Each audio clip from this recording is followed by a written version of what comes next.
So our final Week 14 NFL picks live stream. Going to have some updates here, some major changes to a couple of picks, with injuries and whatnot. So can't wait to break it down with our guests tonight.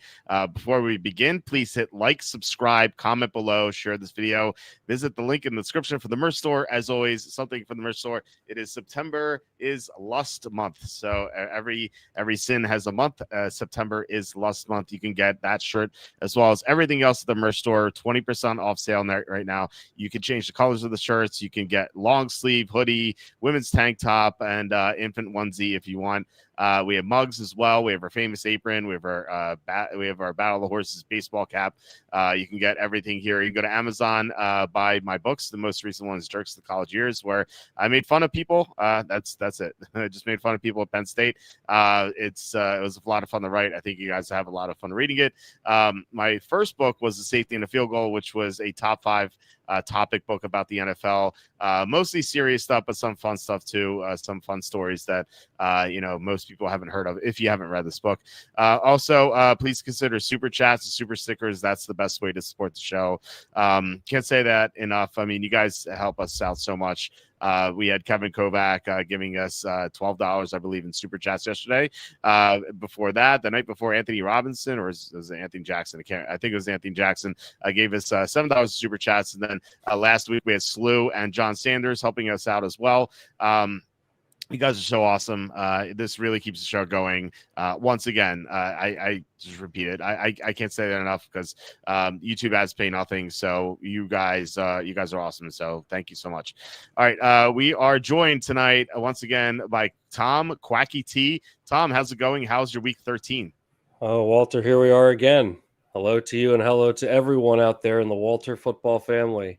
Hey, we had a pretty good week at 4-1. Both of our cards, our Circa Millions and our MyBookie card, both went 4-1. So not too shabby. Yeah, great call on you with the Redskins. You had them as the upset pick, and they almost won in overtime. Yeah, that was there's nothing worse. Yeah, hats off to the Commanders Club for coming through for us. That was what's so funny. I really didn't think we were going to get it. Don't you hate when you have a dog like of more than +3? And they're coming down the field down by 3. It's like, please don't make the field goal. Yeah, I know. And because once it went into overtime, then I was nervous, and then it really did come down to the wire with that 4th down play. But I don't know. That was feel all the way. The game for the most part played out exactly kind of how I thought it would. Denver is such like an underwhelming. What are they? 10-win team now. I mean, they're 10-2. Yeah, I realize I'm stating the obvious, but like I think it's just because of that. I knew that was a good spot, but but otherwise, I mean, I don't think, like I mentioned with Tennessee a couple times, where I like Jacksonville last week over Tennessee because Tennessee had covered a few in a row, and a team that bad it's just so hard for them to keep doing that. I think. Mm-hmm. Not that the Commanders Club are as bad as they are, but I don't know. Not to jump the gun here, but that's part of why I like the Vikings this week. But we'll get into that when we get into it. But hey, do you remember? Did you ever go to like the movie theater, like when you were a kid, or like maybe now? Remember they had the Dippin' Dots ice cream like vending machine. You're like, did you ever go to the movies when you're a kid or now, as if like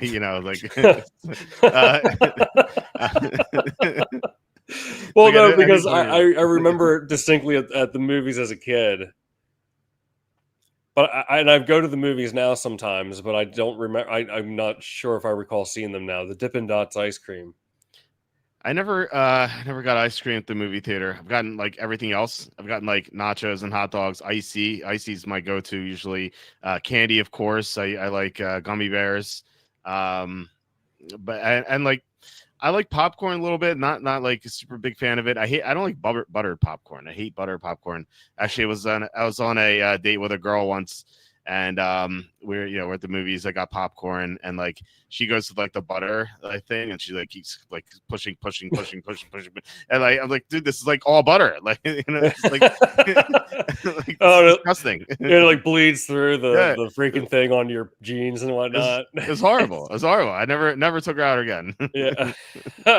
But okay, so maybe you never got the Dippin' Dots, but you're I aware know. of what, I know. you're What you aware mean. of what they are. Yeah. You know what I was wondering? Because I used to see them in the 90s and early 2000s growing up when I went to the local movie theater. And I always wondered, because it always said ice cream of the future. It's like, when is this future coming? Like, it's just because they're like little pebbles. I mean, it is decent, I guess, but. Did like the Jetsons eat that? Is that why people think it's the ice cream of the future? Yeah, I guess so. But they were saying that in the 90s. But I haven't seen Dippin' Dots. I guess I could. Like, I haven't seen it in stores. I've seen them at imitation Dippin' Dots. Well, I guess like the future could really be anything. It could be like the year 5000, but I feel like you could almost sue them for false advertising, because it's the future now compared to what it was in the 90s, and it's clearly not the ice cream of the future. Yeah, for all the hardship it caused me. Yeah, yeah. Like really... why would it be the ice cream of the future if they're serving it now? Isn't it the ice cream of the present?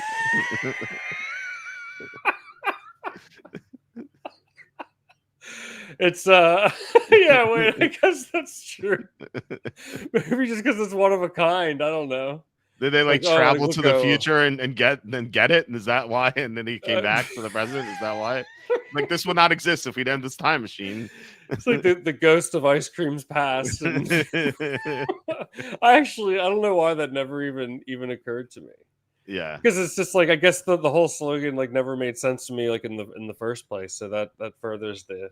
I never heard that slogan, but that's. Oh yeah, the ice cream of the future, ice cream of the future. I guess just like this. I just kind of always thought it meant like the form of it, because it came in those little pebbles. It wasn't like traditional ice cream. It was like a futuristic idea, not necessarily like we're from the future, I guess. Yeah, I don't understand it. Like, it's just, like, if I were writing a company, like an ice cream company, I'd be like, we are the ice cream of the present, like that. And like I'll just campaign against Dippin' Dots, because it's like, yeah, this is the future. Don't worry about the future. Worry about the present. I should see if they're still around. I haven't seen one in a while, but I used to see them in the movie theaters all the time. I don't know. That stuff was.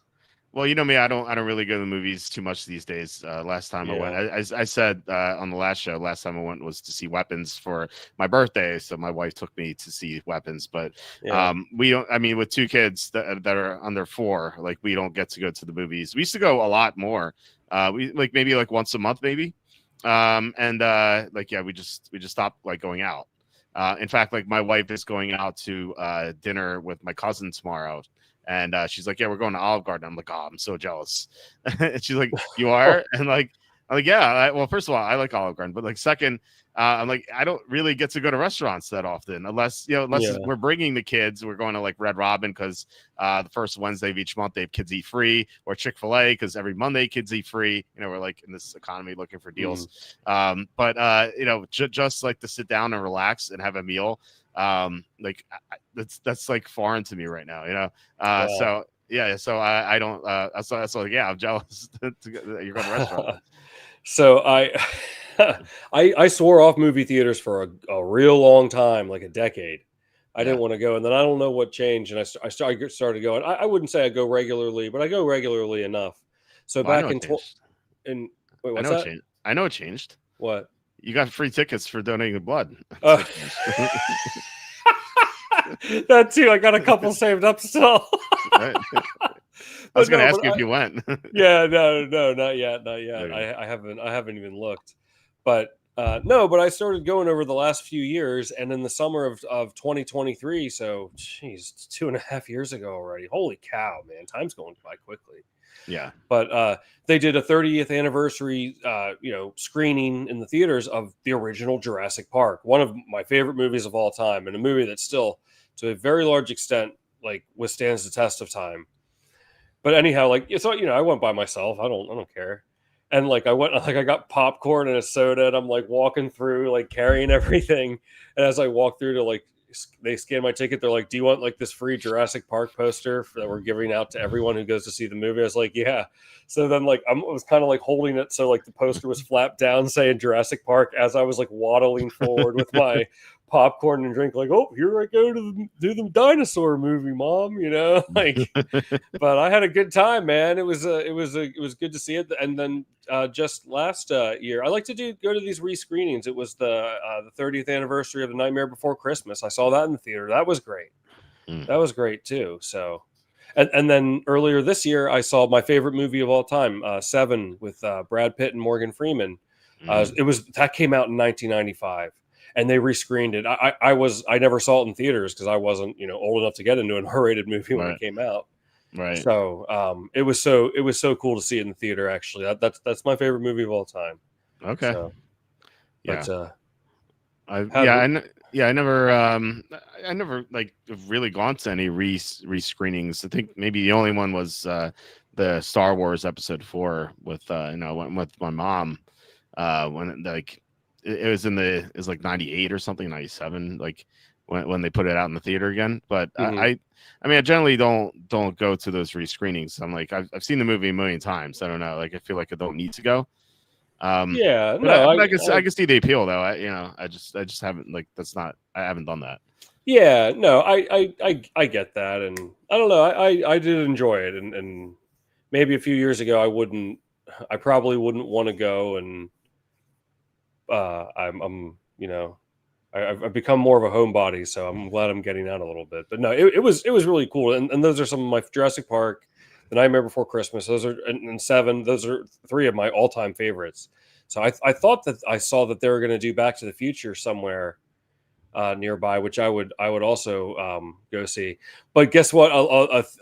A theater around here is gonna screen, like a smaller theater.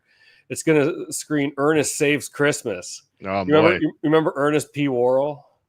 Yeah, Ernest. Well, we made that joke where you're like, you texted me. You're like, imagine if your name is like Ernest. Oh, yeah. Ernest Jones. I'm like, Ernest Jones goes to take a sack or something. Yeah. Okay, yeah. So, anyhow, what was I just saying now? Well, I mean, Ernest. Yeah, Ernest goes to or Ernest Saves Christmas is getting screened around here. Were you a fan of the Ernest? Like, did you ever see that one? I've seen some of the Ernest ones. I don't even know how many there were. I'd like, they all like blend together because like they're all the same. I can't say that I saw that specific one, but I may have. I don't know. I have. Did you ever see Slam Dunk Ernest? That was Kareem Abdul-Jabbar was in it. Wow. Yeah. Bring out the stars for that one. Yeah, he puts on like these like the most expensive like brand shoes, and like he can, like, Ernest is like flying all over the court. Is that only because of the shoes? Yeah, just because of the shoes. Like the shoes have like a magic power or something. It's so as a kid I really liked it, but it's so bad if you watch it now. And really, in a lot of those movies, like that one included, Slam Dunk Ernest and Ernest Goes to School, they really bully Ernest. In Ernest Goes to School, they set him on fire at one point, and it's like it's so weird because in the 90s, like, we were laughing at that because like we knew it wasn't real. I mean, obviously that would be horrible if but we knew it was a work of fiction, I guess. But like they really bullied Ernest in a lot of those movies. So but like I was always a huge fan of Jim Varney. He did like thousands of I want to say like thousands of like local commercials just as that Ernest character. Oh, okay. Yeah, I love before we get in the games, we got to get our Ernest talk in, Of course. Ernest P. Worrell. No, but that's how he got, because he was so well known from those commercials. Like they brought like a bunch of characters to like the Indy 500. Mickey Mouse was there and all the other recognizable mascots, and they brought Ernest. Mm-hmm. And Ernest got more attention than Mickey Mouse, and Michael Eisner was there and noticed that. So he was saying, "Hey, Ernest, I want to offer you, a movie deal with Disney," and that's how those movies came to be. But a lot of people say Ernest Scared Stupid. Did you ever see Ernest Scared Stupid, the Halloween one with that troll? That troll really scared me as a kid. That's a scary looking monster. I think I actually saw that. Will you bring it? Would you mind? Would you Google search Ernest Scared Stupid troll? I want the people to see. I want the people. Uh, Yeah, scared, stupid troll. Yeah. There it is. what's saying? Yeah. When I first saw this, I was like 6 or 7 years old. That really scared me as a kid, as a little kid. And That is a little terrifying. Yeah. yeah, and I remember like I've seen other people on earnest groups on Facebook. I guess I just outed myself. But What are you doing during your spare time? yeah, no, I'm part of like a couple earnest groups on Facebook, and a lot of people have reported that they were really like terrified of this troll as a kid. Wow. The I mean, fact that they're earnest groups is the most shocking thing. there's a group for everything now. There's a group for but look, I mean, I come guess. on, that would be scary to a little kid. It's easy now because you're in your 40s. I'm almost 40 Hmm. now, but yeah, as a little kid, I was probably like 6 or 7 when I first saw it. Yeah, I could see being scared of that when I was like 5 or 4. I were down the shore and there was like a haunted house or whatever, and I went inside, and I think I was like 5, and they had this like face on the wall, and it said "You will never make it out alive" or something like, and Yeah. I was so scared I ran out. And my dad was so pissed that he paid like $5 for me to go in. Oh no. I didn't hear like he just kept talking about it all night. It's like Oh no. yeah. So yeah, I never went through. I always wanted to go back to it. Like obviously it probably doesn't exist anymore. I always wanted to like overcome my fears and like go through or something. Yeah. When I was really little, maybe when I was like 6, 7 years old, I was scared to go on a lot of the rides. In fact, like I like was really scared to go on rides. I wouldn't go on anything. And then once I hit about maybe 8 or 9 years old, I would ride anything. Hmm. I would ride any roller coaster. I really enjoyed it, and I used to go to Hershey Park all the time growing up. Yeah. And now as I'm older, I don't want to. I rarely go to theme parks anyhow. I went to Hershey Park a few years ago, back in 22. I went, and I did go on the roller coasters. I was kind of surprised. I'm kind of scared now, man. I don't know. As I get older, I hear that a lot. I haven't been into a theme park in a long time. Like I think since before COVID, I haven't been to one. So, oh no, that's not true. I went to Sesame Place with my son, but I mean it doesn't count. Like we're each just going on the kiddie rides.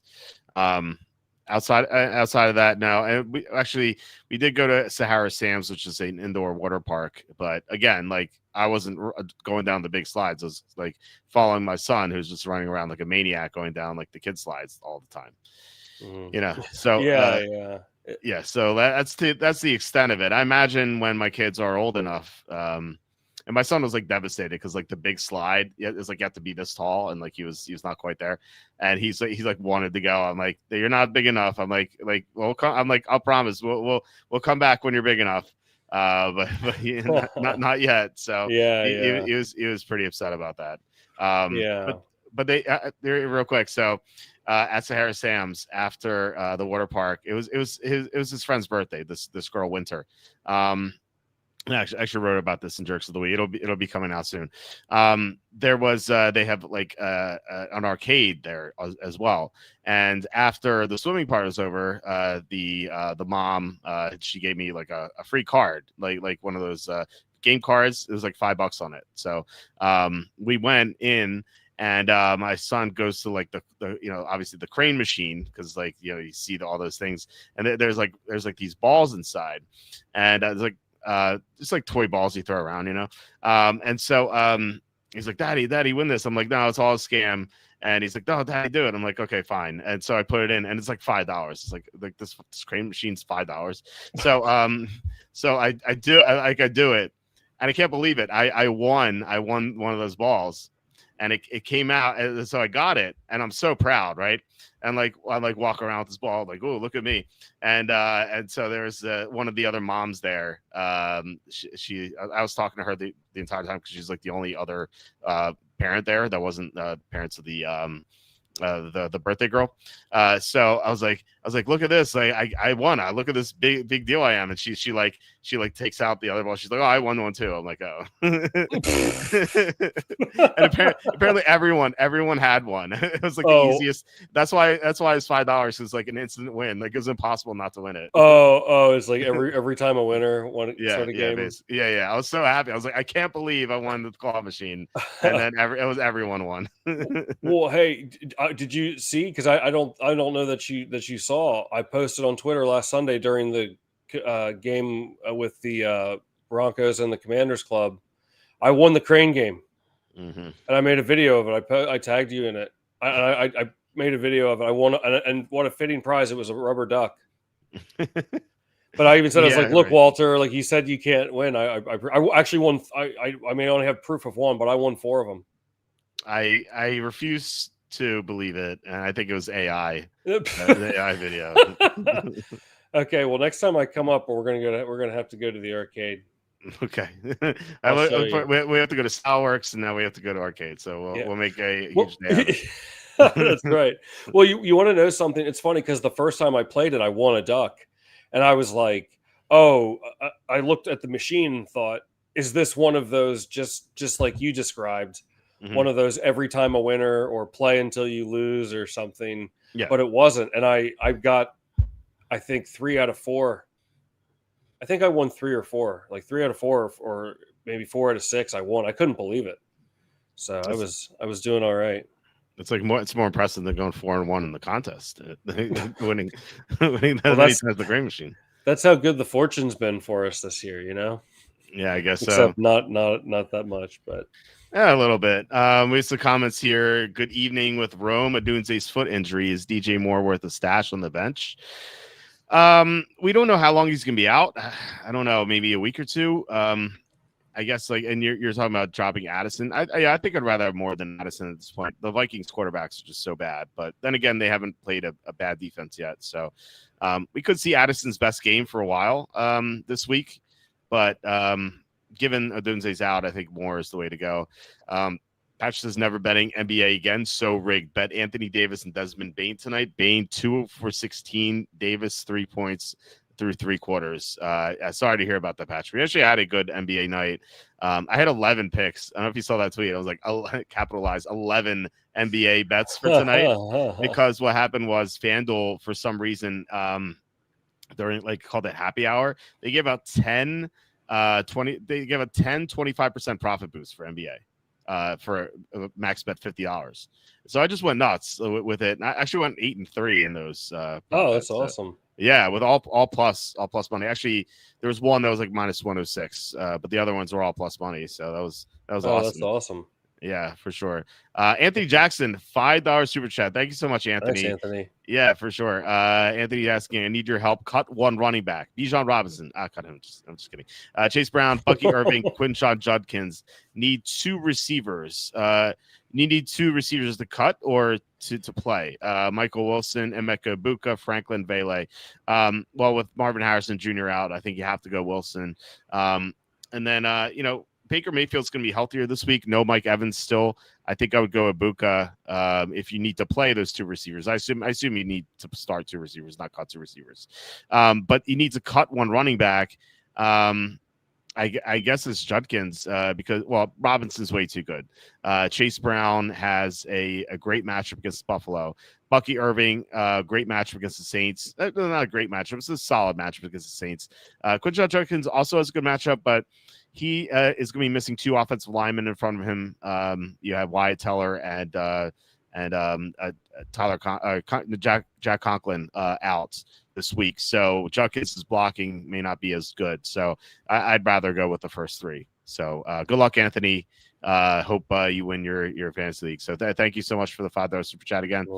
The batch says, do you have Love 150? Do have Jordan Love 150 yards, Christian Watson 30, Matthew Stafford 200, Adams 30, Knicks 175, Ingram 15 through to win $100 of bonus bets. Should hit a Thanksgiving parlay similar to those alt lines. That's awesome that you hit that. Hit one of those sort of parlays. If there's one leg that loses, I think it's probably Knicks.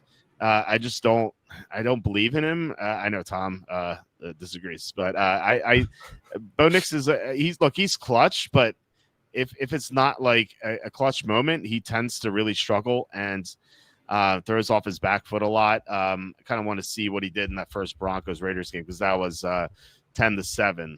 And so Bo Nix in that game threw for 150. So if you haven't entered that yet, I wouldn't play Nix 175. I think I'd play another leg. Ingram 15 is not bad, but I do like the other legs though. So yeah, Nix really just bothers me. So but good luck though. I hope you win again. That'd be awesome.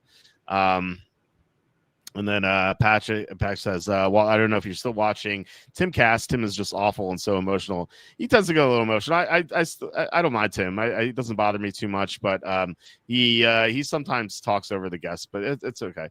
You should watch Scott Horton's show. Was on Tim Cast, Provoked, live every Friday. Amazing Libertarian show. Okay, I'll have to check that out. Yeah, I'm always down to try something new. And over the weekend, you need content because these guys only go Monday through Friday. So I'll check that out. Thanks, Patrick. And Patrick, by the way, I did catch up on Squid Game, and I'm currently watching the Squid Game reality show, which I think is pretty good. I didn't expect much of it. I'm like, oh, let me see what this is all about. I actually think it's pretty good. Mike says, did you see soccer guys at the White House today? I don't think soccer is getting banned anytime soon. John Sanders will be disappointed. Yeah, that's it's very disappointing. I can't believe Trump would stand to have soccer players in the White House. It's awful. Absolutely awful. Failure is present. Patrick says, one final off-topic thing. Silent Hill 2 remasters on Xbox now. 50% off. Absolutely love the original. Can't wait to check out this updated version. Best video game story ever. Actually, I've been watching the playthrough of Silent Hill 2. Let me pull it up so I give this girl credit again. Not that she needs credit because she has more followers than us, like way more followers. Let's see. That's not what I want to do. Cataclysm. So I've been watching CC Silent Hills too. She does these remakes and she just plays through it. I think she's really good. I think she's a really good live streamer.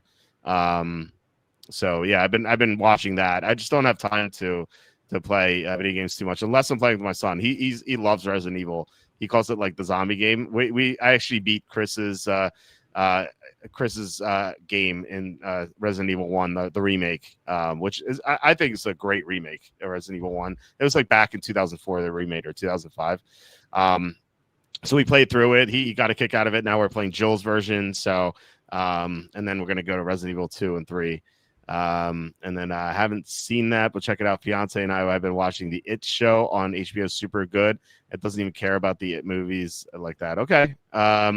Yeah, I haven't seen that yet, but I'll have to check that out too. But yeah, I'm in season 2 of the Squid Game reality show, and season 1 was pretty good. They have some of the old games, some new games. One of the new games is really cool, I thought. Yeah, there's like a lot of stuff. There's like a lot of crazy stuff in that game. In that show, I mean, it kind of messes with people. Obviously, people don't die, but it's like there is like a lot of backstabbing and stuff like that. Like people have opportunities to eliminate people and stuff like that, or give people advantages. So it's pretty good. So I'd recommend it. All right. Anyway, anything else before we get to the games? Yeah, I got a little trivia for you here. Okay. 1998 NFL season, John Elway's final year, when they beat the Falcons 34-19. Remember? Yeah. Who did the Broncos beat in the AFC Championship game?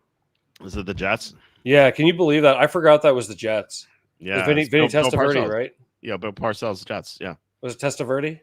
Yeah, Testaverde. Yeah. Was Wayne Trebet on that team? Wayne Raspberry Corbett. It was on the team. Keyshawn Johnson. Who else do they have? I mean, there's so many good players in that team. It was Bill Parcells' Jets. Testaverde, I believe, got hurt the next year. Curtis Martin. Yeah. So, or was Martin still? He wasn't still on the Patriots, was he? I think he was on the Jets. That was a good Jets team. Never forget about the Bortles, Brady, Foles, Keenum championship week. Think of Legends. Yeah, that was the 2017 season. That was it should have been Wentz. One of those. But Foles was amazing in that game, and then Super Bowl he's amazing too. So, well, you know what? Since we're talking about the Jets, and we were talking about the Broncos, why is it that this Broncos team is just like the 2010 Jets, huh?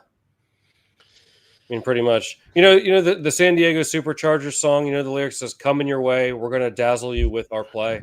mm-hmm. Has Denver on the offensive side of the ball ever like really? They're just not like you just know like going in. They're one of those teams you know they're not going to dazzle you with their play. That's just how I feel about their offense sometimes. Well, in the fourth quarter, in clutch time, they dazzle. They've come through in the clutch a lot this year. So it's going to come back to bite them. Well, yeah, probably. Ain't gonna work. Yeah, I don't think so. I think there's a lot. There are a lot of frauds this year. Who's good? Who's good, man? Now the Rams lost. The Rams are still good. Look, I know. I'm not sorry by that. I wasn't trying to suggest that they're bad because they lost to the Panthers. But what I mean is, just last week we were saying, I guess the Rams are the number one team, and then then of course as soon as we say that, there's they have an upset loss here. So it's been a year unlike any other, at least in recent memory for me. Yeah, it's a lot of parity for sure. I still think the Rams are number one and still a great team because think about it this way, like the Eagles played against the Panthers last year. The Panthers went to Philly and Bryce Young had Xavier Legette in the end zone. Legette had the ball in his hands and he dropped it. And if he would have caught it, the Panthers would have beaten the Eagles. Would you have said like, oh, Eagles aren't that good anymore? They're not the number one team. Like they still went on to win the Super Bowl. And so like, and Andy says this, he says that every team has 3 games each year where they play way above their level and 3 games each year where they play way below their level. And we saw that twice. This is the second time the Rams done that. The first time was the Thursday night game against the 49ers. And this was the second one. So it was a surprise that they lost, but it was a weird game. They weren't playing that hard. They were playing in the weather as wind and rain. Stafford had some he had a bad pick six, but like he had a couple of fluky interceptions as well. So things just didn't go their way, and I feel like if they played each other again this week, they would demolish Carolina. So I'm not too concerned about the Rams. I'm not concerned about the Seahawks. I think those are the two great teams so far, and I think the Bills have a chance to get there if their defense can improve. Which I think could be possible if Matt Milano gets healthy. But they do have some injuries this week. We have Joey Bosa's out and Bernard, their linebackers, out. I don't know if their defense can be good this week, but they do have a chance to get there. So I think those are probably 3 of the teams that I think have the best chance to win the Super Bowl right now. And I don't think you can discount the Patriots either because like they're 11-2. They have a lot going for them, but they've had such an easy schedule. So it's on one hand, you just don't know how good they are, but would it surprise you if they just ran the table in the playoffs and won the Super Bowl? Like I don't think it would surprise me too much. So I think you can make the case that they could be a great team, but we don't have proof of that yet. Yeah, I mean, I was kind of texting with you last night about this. I mean, like, who do you think? I think it's going to be. I think there's a chance this could be like a weird year where like a team you wouldn't expect would win. Like remember when the 9-7 Giants went on to win the Super Bowl sort of season? Yeah. Like you don't think, oh my God, I can't believe I'm about to say this. I just here, look, am I saying I think that this is going to happen? No, that's not what I'm saying. But given the fact that there's no like true, I agree with you. I do think the Rams are the best, but like there's no true like standalone like juggernaut. So like I think. As a result of that creates a higher, at least a higher chance that one of these middling teams right now could sneak in there. Oh my God! Could you imagine if like the Panthers won the Super Bowl somehow? no way that's happening. God, I lose my freaking mind. Or like the Jaguars or something. See, okay, like there's one. Like, again, I'm not saying this can happen, but like. It's a year where like a team like that could go on a run. You like a team you would never expect could go on a little run this year because we've seen every team rather vulnerable. I feel like we've seen every team rather vulnerable on some level. So I feel like there's like there's a higher chance than usual that a team like Jacksonville, who as I 2 weeks from now they might be out of the playoff picture or close to it. Who knows what could happen? And I'm not too sold on them, anyhow necessarily, but a team like that, I think could just given what we've seen so far from the rest of the league. I could definitely see that. I could see the Jaguars making a run, and not the Panthers. I think they're just not nearly good enough. They have a negative. Yeah. They're negative. They're like their point differential is like -50 or something. So yeah, I was just using them as an example. That's a little more extreme. But like I think Jaguars is a little more. I think I could. I wonder what's the number on that? It's probably like 40-1 maybe. With Jaguars in the Super Bowl, yeah. Let's see. It's funny I have the Jaguars game there. To win the Super Bowl, they are 33-1. 33-1. Okay. Yeah, I can see. I think you're onto something here. It could be a long shot type of season. Like if Tampa went on a run, like usually I would ignore Tampa because they play in that terrible division. But in a season like this, you're like that could be another team, Yeah. Or maybe like a team like the Chargers if they get healthy, or a team like the Bears if they do. Bears. You know what I mean? I don't know. Maybe that's more of a stretch. Yeah, I was about to say the Chargers aren't going to get healthy because all it's out for the year. But the Bears, I think that's a good example. Texans have great defense. That was the next thing I was going to say. How about the Texans? I think that could be like a wild card pick. Yeah, especially man. Yeah. I can't believe it. And you got me on the right side there with Houston because I thought that seemed a little too easy, and Indy still had a chance to take it. Mm-hmm. But. The only thing it's not that their offense is even bad. Sometimes it's near anemic. A lot of times on Houston's, it's like, geez, if they had like a halfway decent offense, that's all they would need. It's like you don't even need to go out and win the game, CJ Stroud. Just don't lose it for us. If you put 17 on the board, so I mean, hey, if that offense, there's not that much that needs to be put together if that defense continues to perform as well as we've seen it, against these better teams. So I would have, hypothetically, maybe some interest in Houston, if I was going to take a future. But I think it's crazy that the Jaguars have longer odds than Houston because they have the better record, and like their path to win the division's a lot easier than Houston's. I don't know. It's kind of strange. It's not that much of a difference, but still, it's weird. I think there's a chance the Jaguars could go on a run here. Like I wasn't a fan of them earlier in the year, but they added Jacoby Myers, and like I think that's huge for Lawrence. Yeah. Let's go ahead. Sorry.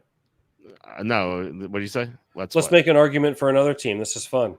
Okay. I'm trying to make an argument here for the folks following at home. I'm making an argument here for every like dark horse potential like team here. Mm-hmm. What about like the 49ers? Like, what if it ends up being a team that nobody's talking about, really?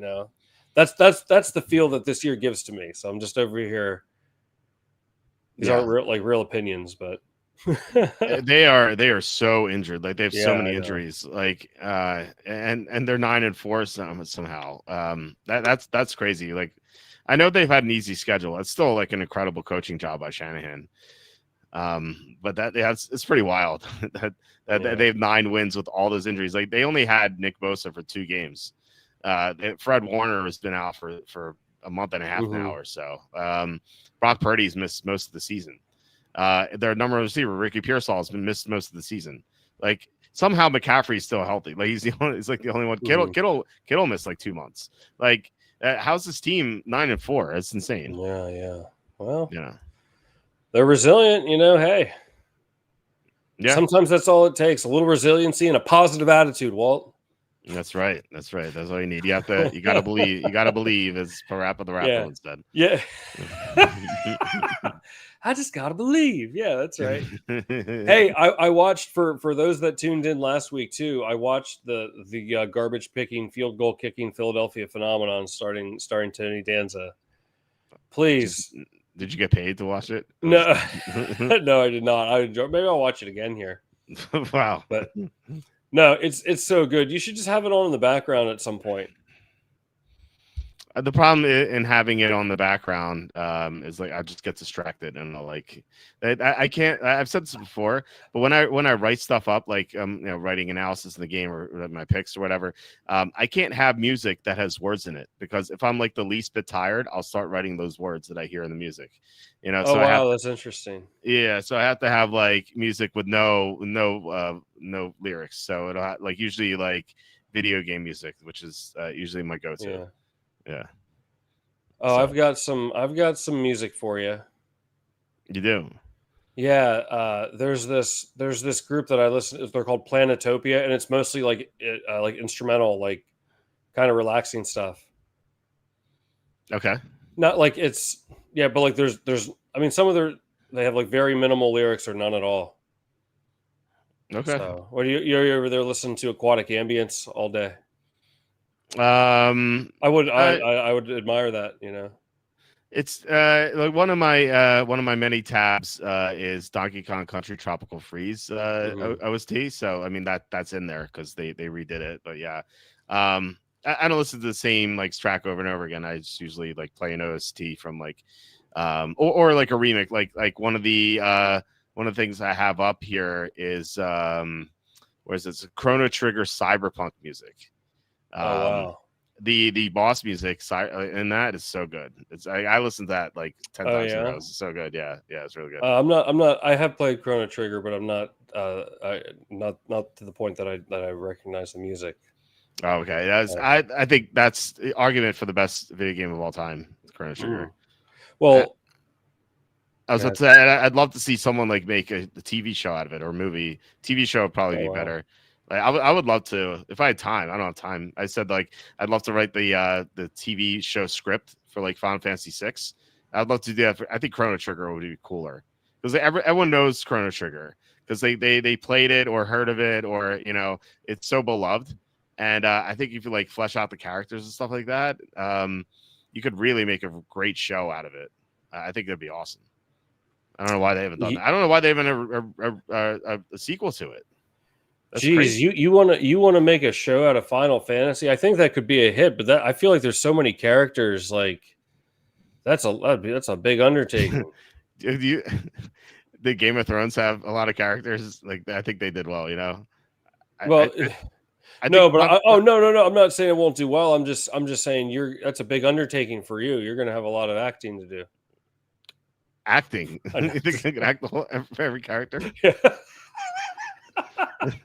Or writing. You're going to have to write for a lot of characters. I mean, I could probably. I would love to try acting as Kefka. That'd be awesome. Oh, okay, I'll be a Chocobo.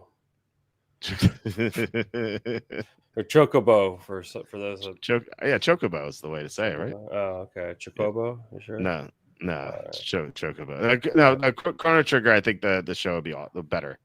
It's the first project, and there aren't that many characters in there.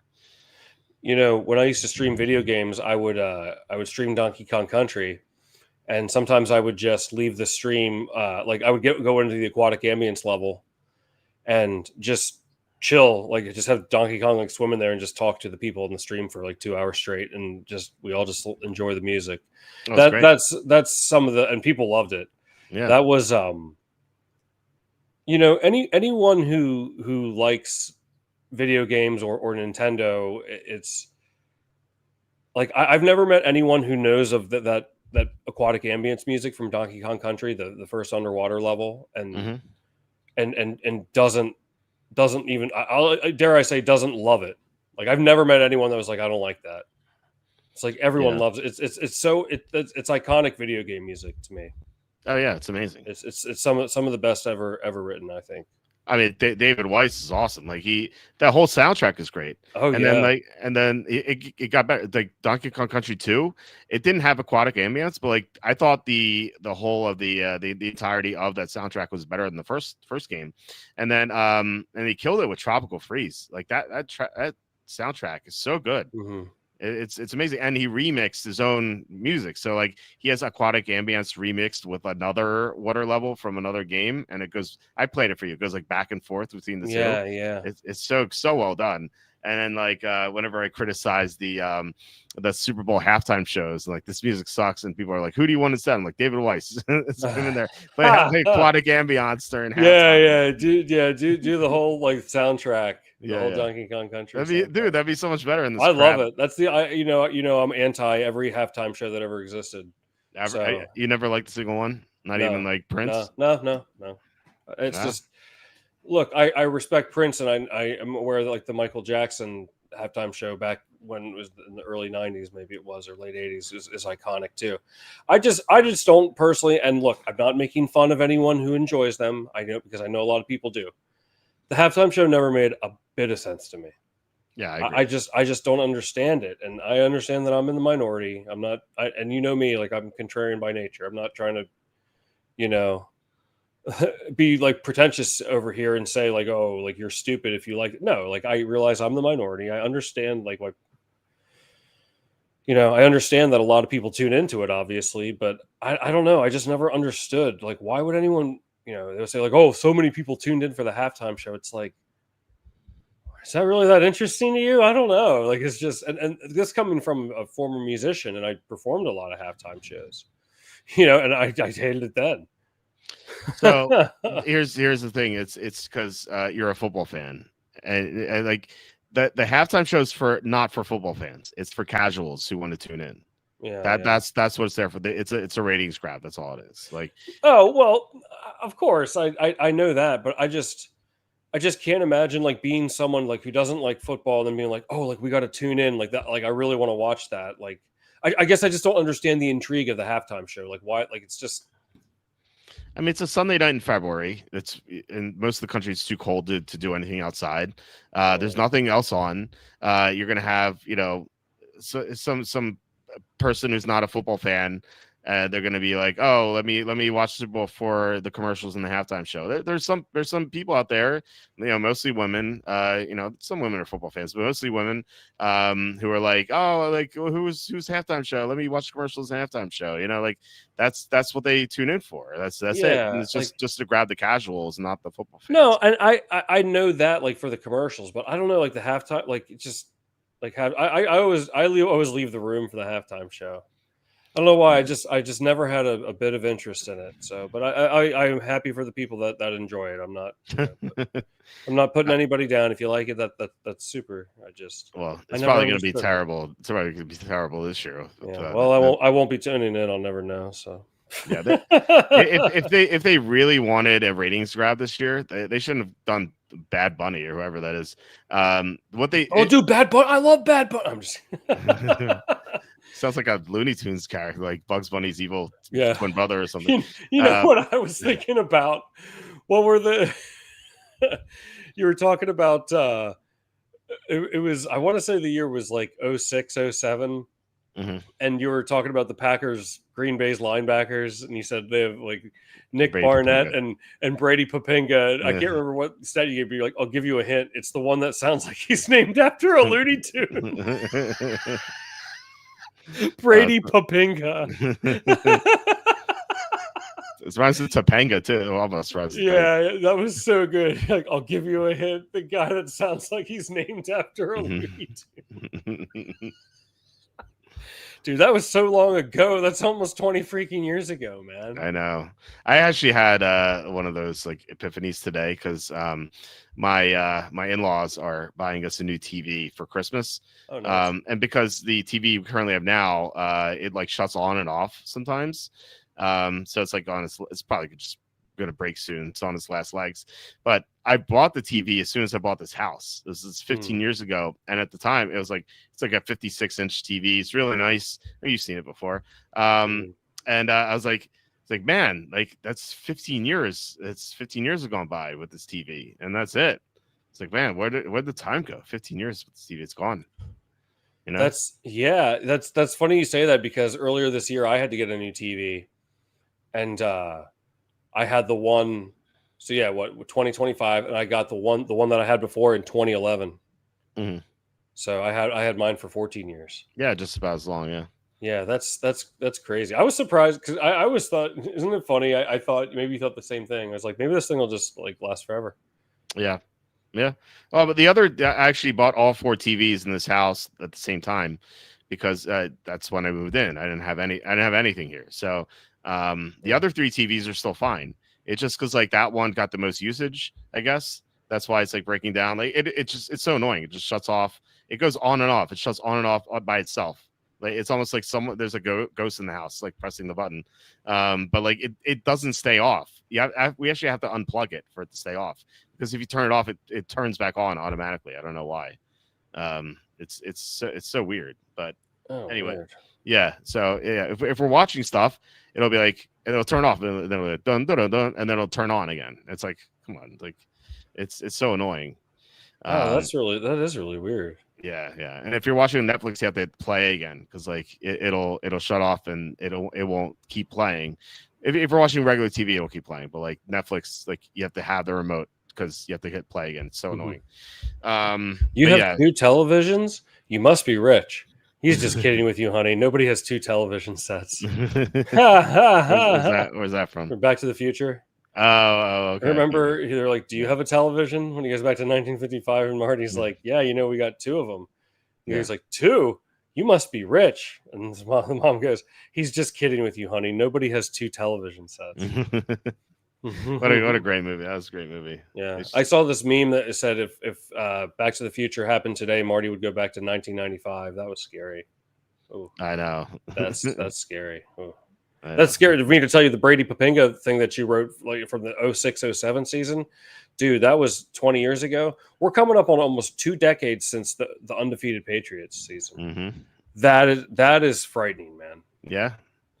That's frightening. I know. It's crazy. Where's time go? We're coming up an hour in the show. I got to remember to make a timestamp. I've been pretty good about the timestamps. I saw we got a couple likes when I comment the timestamp, so seems like it's helpful. Yeah. But anyhow, I guess we can get into it. What do we got here? We got 2 more comments. Are you thinking that Mike Evans will be fantasy playoff relevant? Yeah, I think so. He almost played this week. He's not going to play this week, but it looks like he's going to come back soon. And then Anthony Jackson, $5, another $5 super chat. Thank you so much, Anthony Jackson. Really appreciate it. Says playing against Gibbs and Williams are down 50 points. Yikes! And thanks for your help. 11-3 because your help. That's awesome. I'm glad to hear 11-3. Well, Kenny actually, it's funny you say that because Kenny texted me yesterday. He's like, I played against Gibbs in 3 of my 4 leagues, and I'm like, well, at least this is week 14 and not the first round of the playoffs. So true, yeah. So it could have been worse. You could have played against this Gibbs game next week instead of this week. So hopefully you get to avoid those matchups next week and throughout the whole playoff. So hopefully, Anthony, hope you win your championship. So, all right, let's get to the games. So I believe you usually go first. If you want to go first, you can. If not, I can go first. You want to nominate a game to talk about? Oh, I've got one. Okay. Hang on. I'm writing down the timestamp too here. Okay. What is that? 52-18. I got you. Okay. All right. I had let's talk about this Eagles and Superchargers game. All right. I don't really have a super strong conviction on this, but I do want to kind of float this out to you because I like the Superchargers. I like them a pretty good bit here. I had a friend of mine text me like after the the Eagles lost to the Bears on Black Friday, and this person wrote to me. It seemed like it looks like Hurts is depressed almost, and there's clearly something wrong with the Eagles, and that's I don't know, for some reason that really resonated with me. Like, something is not right with that team. I think that's almost canon at this point. But like, if you told me at the end of the season, I'm sure this is not going to be a very popular opinion. If you told me that they're going to lose out this season, I wouldn't be that surprised. The effort, it just looks so uninspired. It just looks so uninspired, man. Real fast, they play the Raiders, so I'd be surprised. But I get it. Otherwise, yeah. Otherwise, I agree. Wait, no, wait. Who plays the Raiders? The Eagles play the Raiders in next week, I think. Oh Yeah, no. they play the Raiders next week. Well, yeah, but why'd you bring that up though? Because you said if they lose out, you wouldn't be surprised. And I'm Okay. like, I see. yeah, like except for that Raiders game, they could lose out. Jeez, I don't know, man. Something is wrong. Is Mhm. wrong there. It's just like you ever like look. So you see that teams. It's like they can get over the hump, and you're just waiting for them to get over the hump, and they can. But they just keep showing you that they're not. That they're not going to do it. Mm-hmm. And now they're going to go interconference on the road in prime time across 3 time zones and magically do better. This team hasn't been putting up like, a whole lot of points, and then they blow a 21-point lead to Dallas. I don't know, man. Something's wrong, and it might be. Will they still make the playoffs? Yeah, probably, but it just looks so uninspired. I cannot back a team that looks like that. I cannot.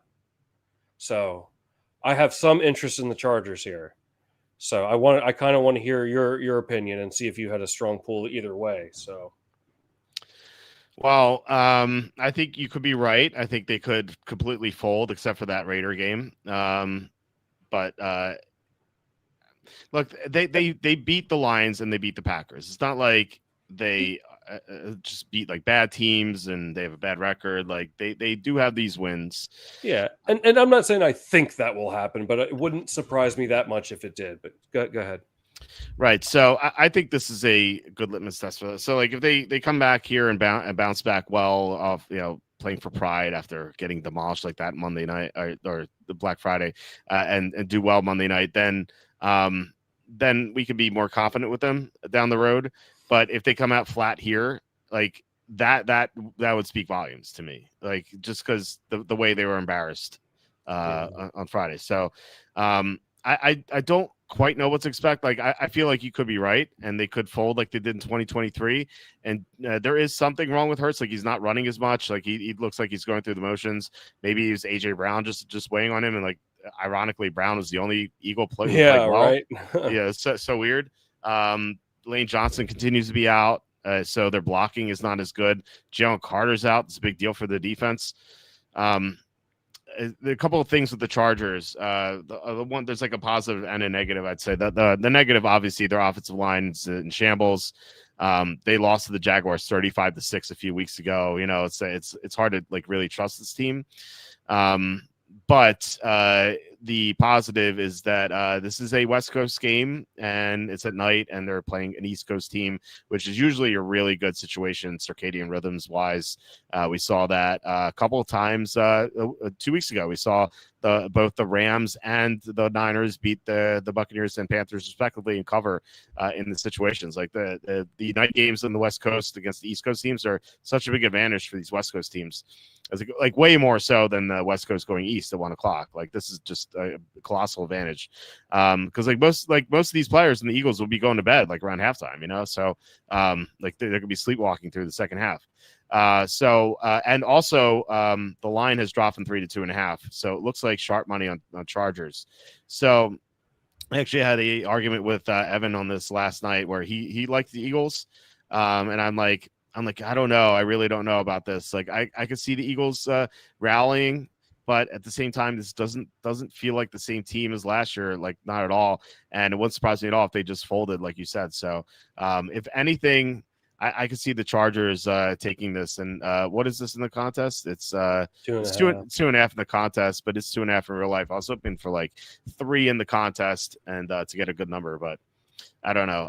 I'm kind of if you really want this on the card, I'm fine with it. I don't think I'd want to take the Eagles, but I'm okay with the Chargers. All right, let's keep it in the maybe for now. And yeah, Slew's, you don't think the Eagles believe in their offensive coordinator? How's it going, Slew? Thanks for being here, man. Yeah. Patullo, his house was vandalized. Did you hear? Oh yeah, got egged or something. Oh yeah, you heard about it. Yeah. So yeah, like, the local news broadcast was like Kevin Patullo's house vandalized. I'm like, oh my god, did like break his windows? I was like, no, they egged his house. Like that's like mischief stuff. It's not like vandalized. Stop Yeah.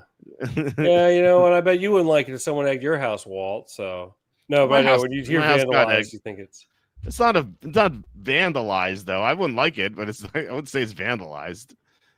Like, egging your house, come on, it's not yeah, vandalized. I guess it wouldn't fall under that. I mean, what if But what if they, it peeled off the paint or something though, then it destroyed the property, so that's vandalized, I guess, in that case. But if all you had to do is clean it up, that's not really vandalized, I would say. no, it's like someone broke your window or put graffiti on it. Like, no, it's Yeah. eggs. It's the mischief night stuff.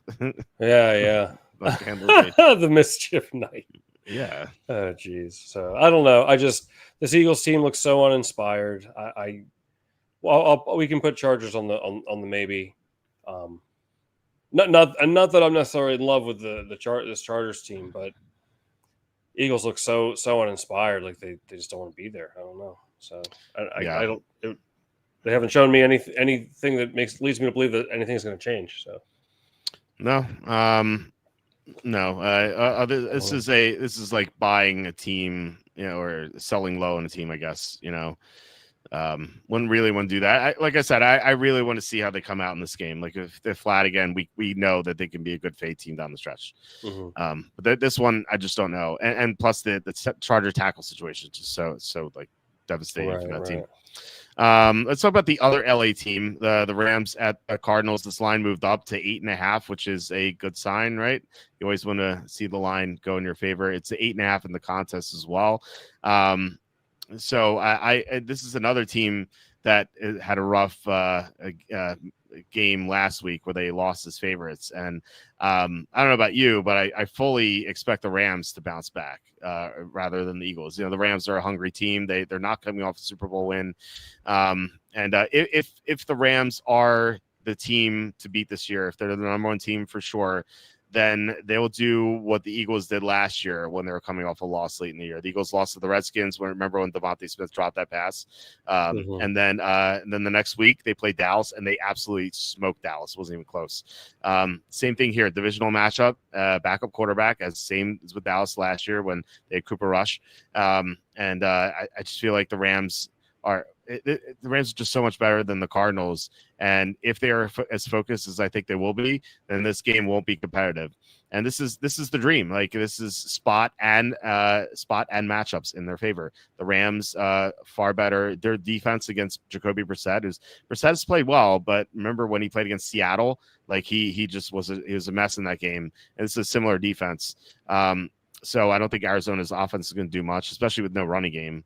And then Arizona's defense has some missing players. Walter Nolan's out. Max Melton's out. The Rams should be able to do whatever they want. Like Sean McVay owns the Cardinals as well. So the matchups definitely go to the Rams. And like I said, Rams coming off a loss, embarrassing loss to the Panthers. I think they rebound here. So I love the Rams. This is my top play of the week. What do you think about it? Yeah, I mean, you sold me. I liked them already too. Geez, it's really been hit or miss with the Cardinals this year. I feel like I never want to take them because they always do the opposite of what we need them to do. I feel like every time this team is really frustrating. Here's one thing I'll bring up. Do you think there's any chance that the Rams are looking ahead to the Lions? I don't know, next week. No, I mean, this is a divisional matchup. It's the first divisional matchup, and the Lions are not what they were before. If the Lions are like 11-2 or 11, some sort of record like that, maybe they look ahead. But we just saw the Lions lose to the Packers a couple weeks ago. I don't think the Lions are really on the Rams' radar because they have the Seahawks in 2 weeks. That's the game they're going to look ahead to. Yeah, but I think if they're going to look ahead to a game, it'll be more likely like this would be the look ahead game where they have a letdown as opposed to next week. I think. Well, they already suffered their letdown to the Panthers, and they're gonna have another letdown. At least I don't think so. Maybe they will. I don't know. Well, I mean, I guess let's just look where. I mean, that's burned us before with teams like the Falcons. So I think you're right. I think we can. They're going. I think they're as we both think they're currently the best team in the NFL. I would agree. Well, the difference is the Falcons are coached by Raheem Morris, and the Rams are coached by. Well, yeah, that's what I'm saying. They're in two different. These teams are in two different classes here. Yeah. So, yeah, The Cardinals have. I mean, does it worry you at all that the Cardinals have hung tight and they've covered against the Packers, they covered against the Colts? I guess that would be my only like devil's advocate here, just because I like the Rams too. I'm just trying to make sure I'm thinking of everything before we put them on, because I want to put them on too. Well, the Packers haven't covered against anyone, and we'll get to the Colts later. But when the Cardinals have gone up against elite competition, they haven't really they haven't done well. Like they played the Seahawks and they got dismantled recently. And they haven't played another team of that caliber yet. Like the Rams are at the top. They're better than the Packers and the Colts. So I'm not worried about that. And like I said, we'll talk about the Colts later. But that's an S show right there, I think. I remember one time I went to you ever hear of this? It's like a bar and grill. It's called Beef O'Brady's in the South. I heard of it. I've never been to one though. Yeah, and this was in 2011, and there was this guy. He was probably in his like late 40s, and he had like a Rams shirt on, and he had like a Rams hard hat with like the Ram horns coming out of it. And the Rams ended up being like 4-12 that year. They're so terrible. And he's like, bah, like screaming at the TV, like ever. It was just like a random regular season game in October, like week 6 or something, or 7. And every time, like I think of the Rams, I always think of that Rams guy from Beef O'Brady's. I bet he was losing his mind. Remember when they lost the Super Bowl to the Patriots? I bet that guy was losing his mind. But then they won, so he was probably happy then. Maybe that's the game that caused him to lose his mind. Yep, that's true. Well, no, when I encountered him, that was far before then. So. Okay. Yeah. I saw this guy in 2011. Oh no! I'm talking about the I thought you were talking about the 2001 Patriots Rams. That's what you're talking about, right? Oh no, I was talking about the 2018-2019 one. Oh no! I was thinking about the 2001 Rams. Oh yeah, he probably lost his mind then too. That's what caused him to lose his mind. And I got you. Okay, yeah. That 18-19 Super Bowl, that's almost like a forgotten Super Bowl. I mean, it's very forgettable. It was 13-3. Yeah, the only thing I really like, well, I remember the whole thing, but like if I didn't have like a good memory, I think the only thing I'd remember is that Jared Goff screwed up his own snap count in that game. Just like, I don't know how that happens. You're like, all right, on 3, wait, what number? Well, I don't remember that actually. Really? Yeah, he had committed a false start on his own because. Or is it a fumble? I can't remember what happened, but he messed up his own snap count. Oh wow! Yeah. I just remember that game. I remember thinking it looked for a while there that the no touchdown in the game was gonna come through. Yeah. And then Sony Michel had the only touchdown in the fourth quarter. Yeah. And then Julian Edelman got 13-3. And you know what? Up to that point, that was the widest margin. That was Brady's 6th Super Bowl, and that was the widest margin of victory. Every other Super Bowl, I think, was by either 3 or 4. Isn't that crazy? Or no, it was by 6 or less. That was the only Super Bowl up to that point that he won by double digits, because the Falcons was by 6. Right. Then 20-17 over the Rams, 32-29 over the Panthers, 24-21 over the Eagles. They did 28-24 over the Seahawks. Then 34-28 over the Falcons, and then the 13-3 over the Rams. Those were the 6. And then the blowout win over the Chiefs. Right, in Tampa Bay though. But those were the 6 for New England. But yeah, let's put the Rams on then. That sounds good to me. All right, what's your next game? What do we got here? Oh, okay. We look forward to it every year. The Indianapolis Horses are coming down to Jacksonville.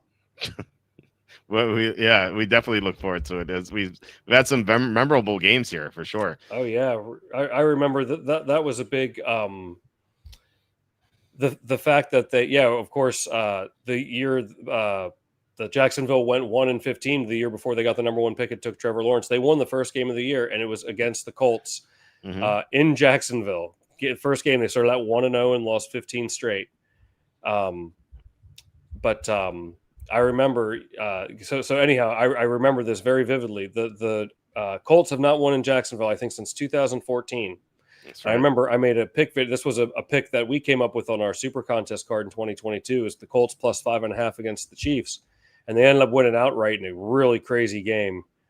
But I remember I made like a pick video, and I was just like, "Hey, everyone's going to count like the Colts out like here because they lost to the Jaguars last week, but they haven't they never win there. Like they haven't won since 2014. I don't put that much stock into it. They ended up winning outright because I remember I got a little bit of pushback because I made a pick video back when I was doing the videos. Mm-hmm. People were like, "No way! Like, good luck, pal!" Like, and then it came through. They won outright. That was a great call. That was a great call. So anyhow, I don't see why that would change. I don't know. The Colts.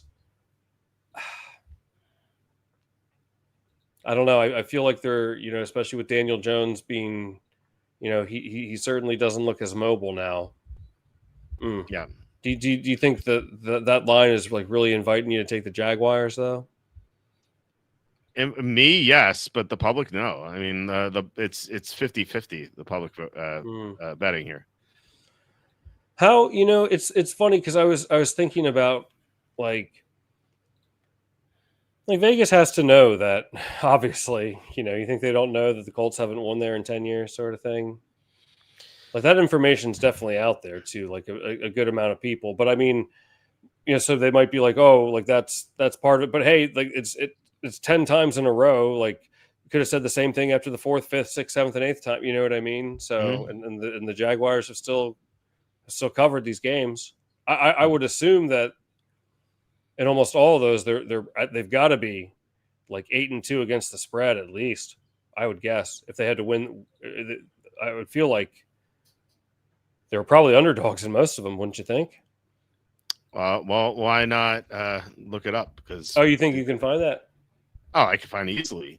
Jaguars and H&O team equals Colts, and season is greater than 2014. Let's look at what this gives us. So Jaguars 9-0 straight up, 8-1 against the spread. There you go. Yeah, the only time they didn't cover. What was the only time they didn't cover? This site really sucks now. Last year, okay, they're 3.5-point favorites in week 5 last year, and they only won by 3. So that was the only time. Wow. Yeah. I think I do remember that now. Because I think I had. Yeah, because I think I took them. I hope that doesn't happen again. Well, they're underdogs this year, so they can win by 3. Right. Yeah, we don't have to worry. I mean, I'm slightly hesitant. I mean, Myers has been a good addition, It's been a great addition. I think it's huge what he's done for Lawrence, because think about it this way, and I keep saying this every day, but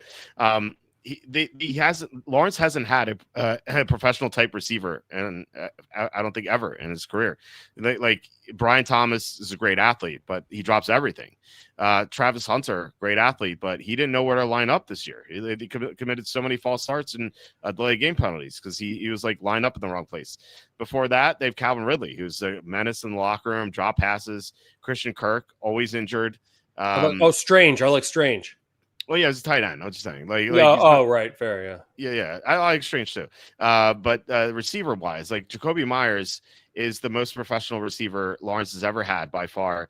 I compared him to he's not like your best friend.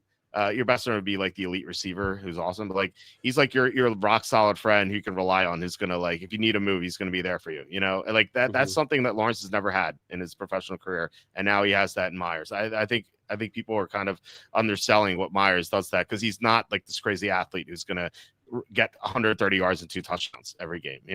He's gonna get 6 for 80 and a touchdown, and he's never gonna drop a pass. He doesn't drop any passes, and he's gonna do everything well, and he's just gonna be the safety valve for Lawrence. Yeah, I mean, I like Strange too, and I think you like Tootin? Rootin' Tootin'. Yes. Yeah, Tutti Frutti. Yeah, Rootin' Tootin'. Yeah. He's had some good showings. Yeah, it's solid. Yeah. Well, what about? I mean, Daniel Jones did look pretty okay out there, despite I guess that injury is not as bad as I thought, but still, okay, they can run. Isn't Jacksonville pretty good against the run? Yeah. Yeah, they're good against the run. Yeah, I don't think Daniel Jones looked that good last week. He didn't run a single time. Well, he had like one run for 1 yard. It was he was getting out of a sack and just ran for it. It wasn't like Yeah. were there no design runs for him. He's playing with a fractured fibula, fractured leg. Like that's a problem.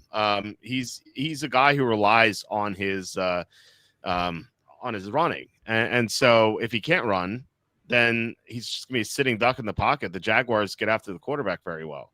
Like he's just not going to be able to get out of that. It's kind of like the same thing last week, the Houston. Yeah, he had a couple good drives. He made a nice throw to Pierce. It was inconsistent. He didn't score that many points. I don't think they're going to score a lot of points here. Okay. Are the Jaguars the team that's ready to win the big game? I guess I'm just trying to make sure I keep myself in check here. Well, I mean, huge game for them. They went to the second round of the playoffs 3 years ago. So. Oh, yeah. I mean, they won a playoff game, so this is not as big as that playoff game. But no, I do like them here, and I don't think the Colts. Like, why are the Colts favorites here? I don't understand it. Like I talked about this last night, and I made a comparison to like the Colts are like the girl at the bar that you're dancing with, and you think she's hot, and then they turn on the lights, and you're like, oh. What was I doing? Yeah, you turn on the lights and they have a broken fibula.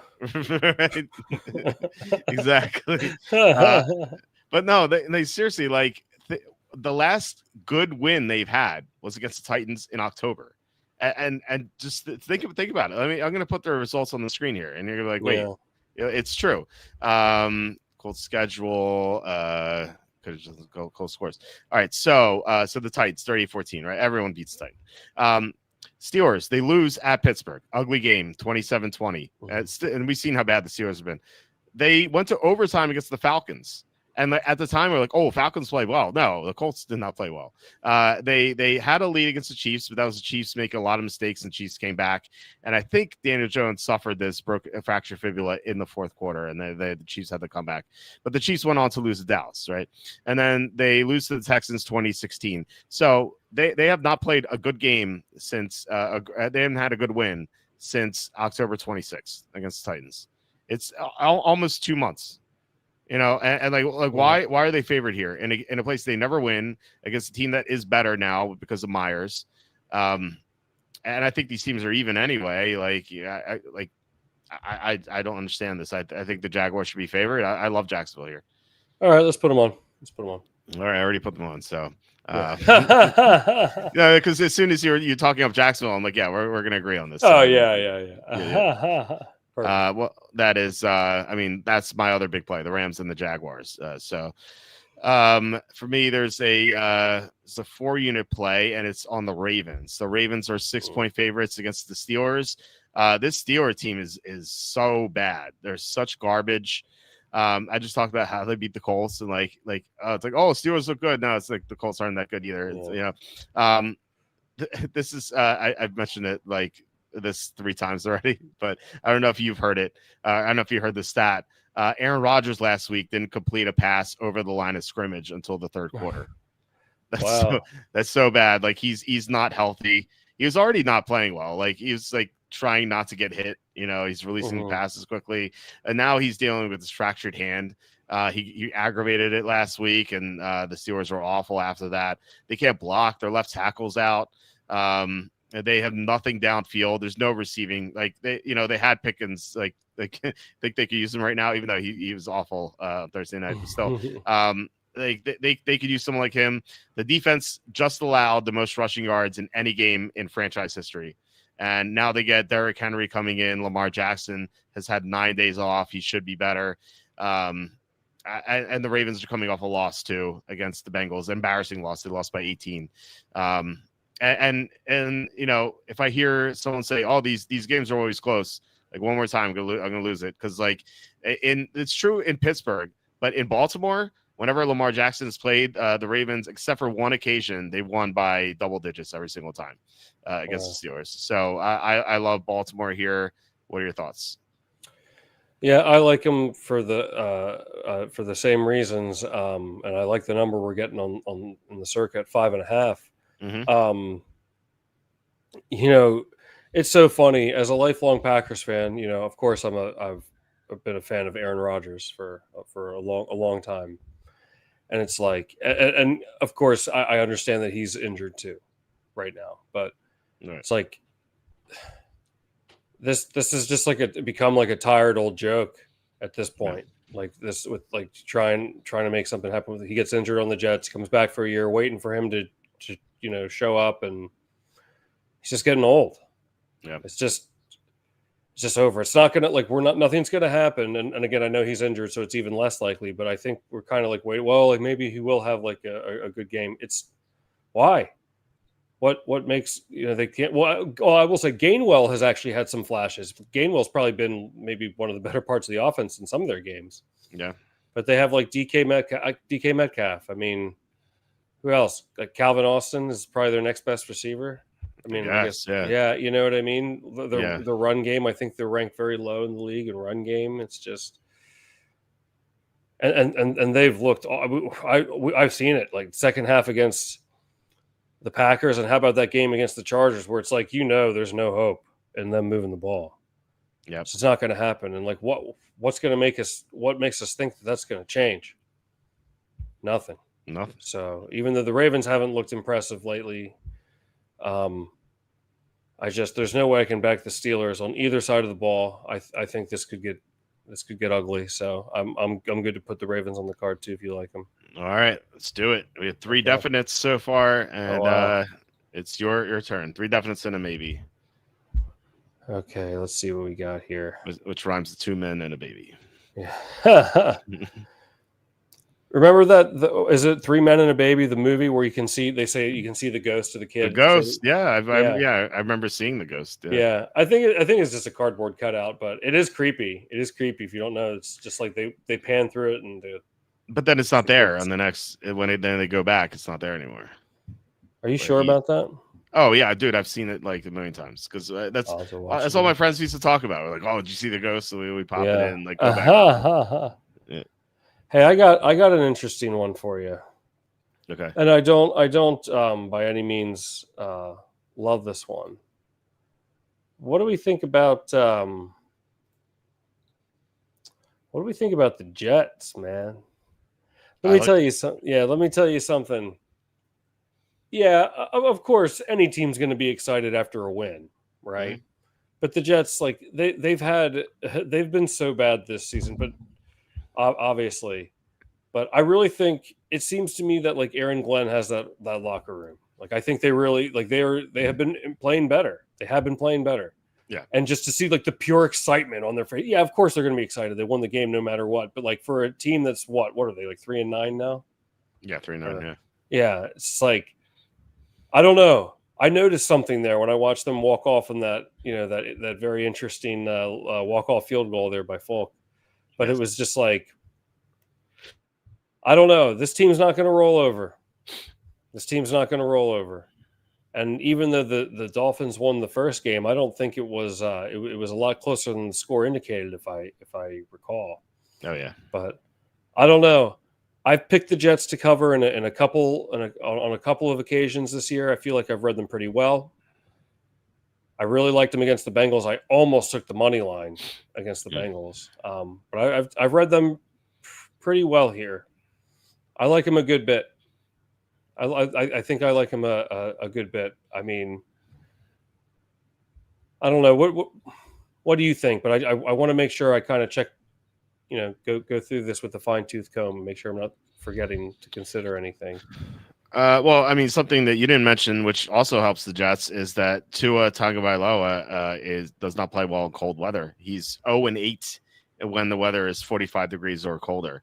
It's a guy who is from Hawaii, played in Alabama, played in Miami. He's like seldom plays in cold weather. He's 0-8 in his games, and he's been awful in those games. The last cold weather game was this year against the Browns. He got benched in that game. That's how bad he was.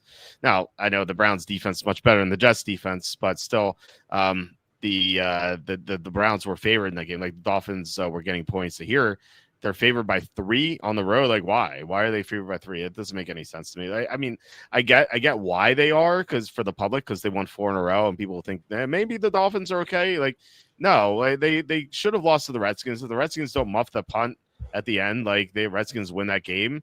Last week, if they don't have a pick two, the Saints beat them at the end. Like this team sucks. Like they're not any better than the Jets. I think they're very close. Maybe 1 point better than the Jets. Like you want to make this like Jets -1, it's fine. The Dolphins -3. That's insane. What are they in the contest? Are they 3 or 2.5? I think it's 3. Let me see here. They are 3. Yeah, they're 3 in the contest. So I have a hard time seeing the Dolphins winning this by more than 3. I'm obviously anything can happen, but like it would take some weird circumstances. Like although we did have some weird circumstances last time. You mentioned that the first game was closer than the score said. There were 5 fumbles in that game, and the Dolphins recovered all 5 of them. So and that includes, remember I don't know if you remember the opening drive the Jets had in that game where they just went down the field easily, and then Breece Hall fumbles at the 1 yard line. Okay, I do recall that now. Yeah, so like Jets had severe bad luck in that game. So I have to figure that variance is going to go the other way here. Like I said, the Dolphins has just been running so hot with these like screw ups by other teams. They're up against bad teams, and the Jets are still a bad team, but they are playing better recently with Tyrod Taylor, who's getting the ball to his receivers, unlike Justin Fields. So, I like the Jets for sure. I think they're going to win this game, so they're going to be on my card, and we can put them on our card if you want. I think so too. I am certainly not anyone who's of the belief that the Jets, the season's lost, they're kind of give up and roll over. I don't think that's the case. I don't think they're going to. Now, are they going to win or cover? No, but we're definitely going to get full effort. Yeah, I truly believe that. So, I'm good. I'm good to put it on if you want to. Let's go. All right, we got 4 definites so far. So. What's up, Dom? How's it going? Or is it just Dom? Dom. Yeah. Dom. Okay, sorry, Dom. Sorry, Dom. Thanks for joining. It's okay. I said it's okay as if I'm him. Yeah.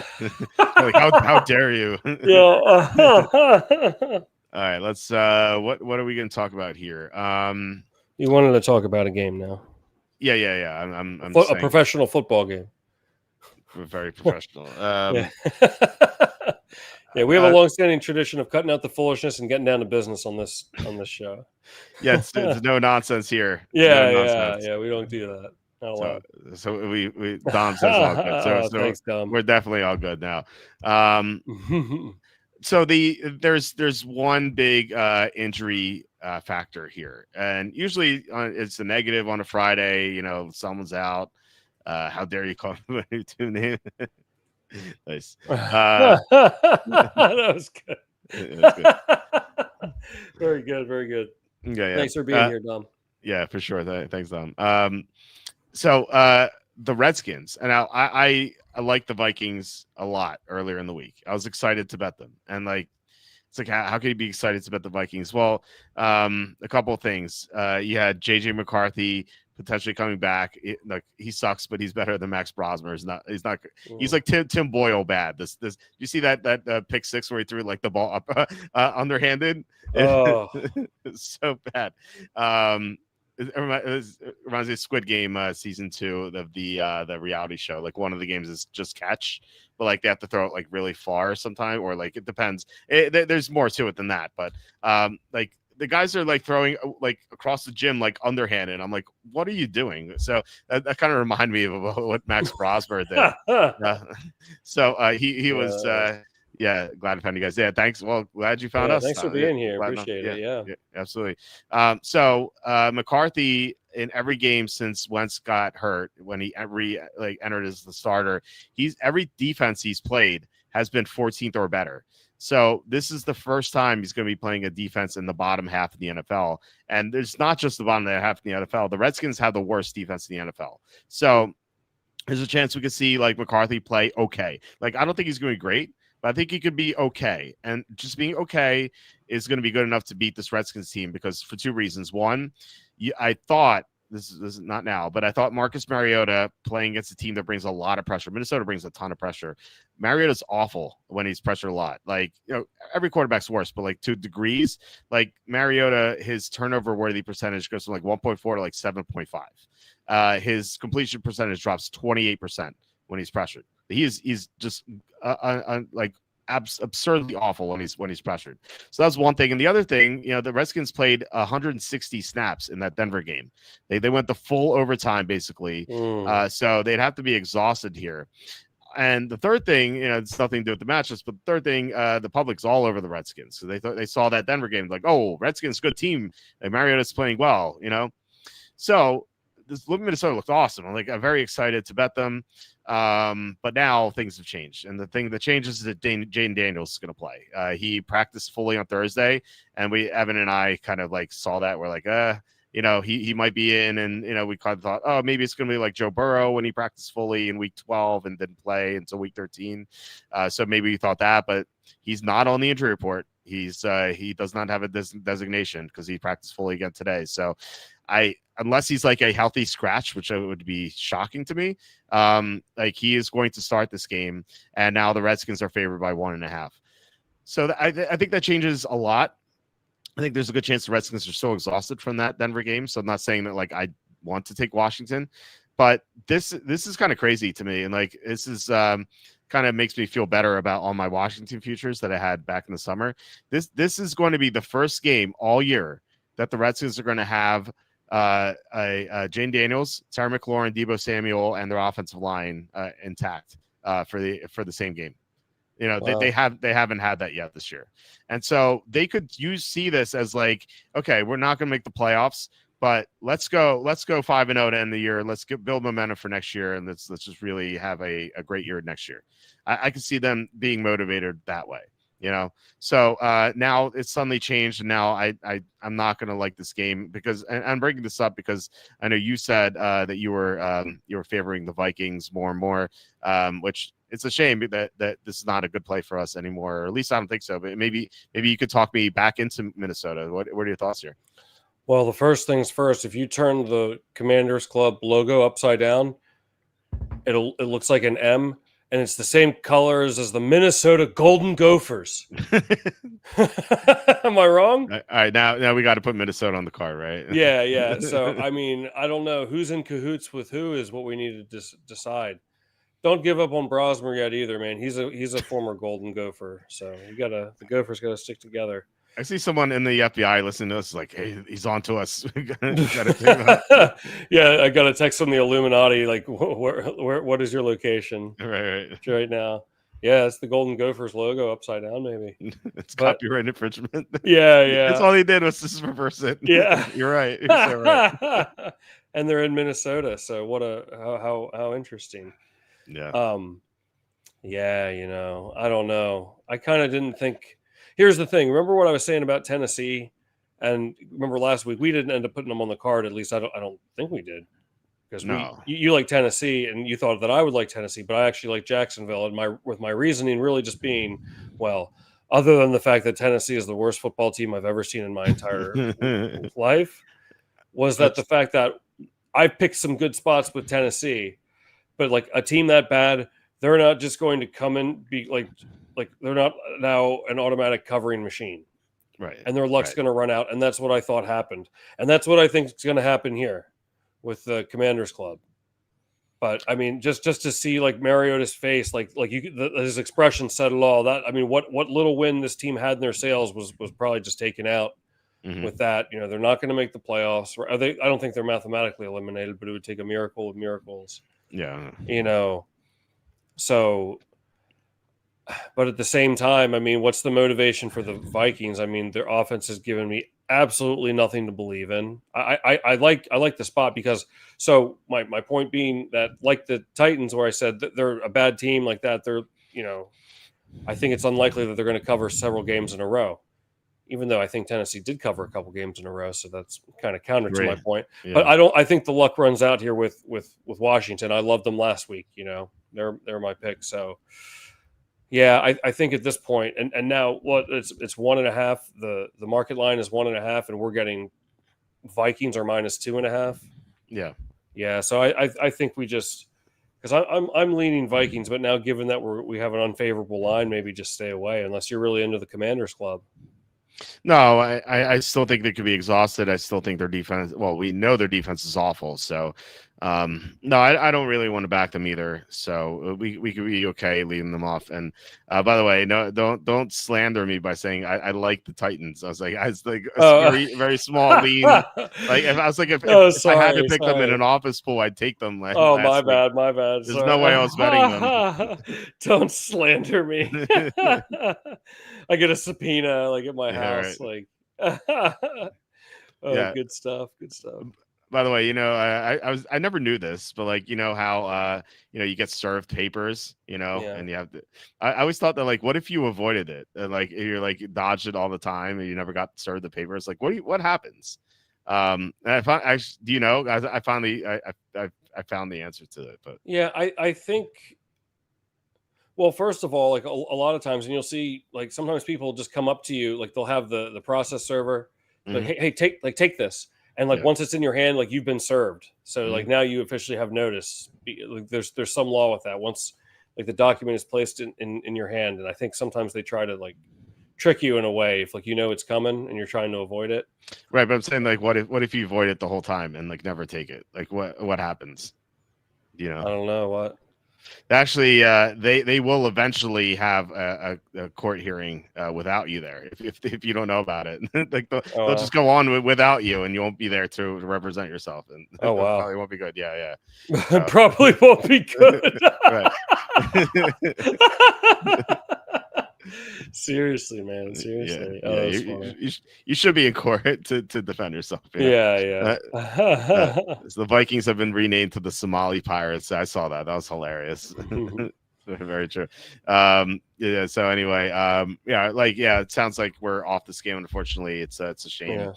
that we can't take advantage of a good spot Okay. here. So Yeah. Okay. Is it my turn? it is. Oh boy, let's talk about Packers and Bears, huh? All right. Let's What do do you it. think? I'm not really leaning towards the side because I can kind of see. Man, I'm really tempted to take Green Bay. Jaden Reed's coming back, yeah. He's questionable. He Ooh, has not practiced fully this week, so he might be held out one more week. We'll see.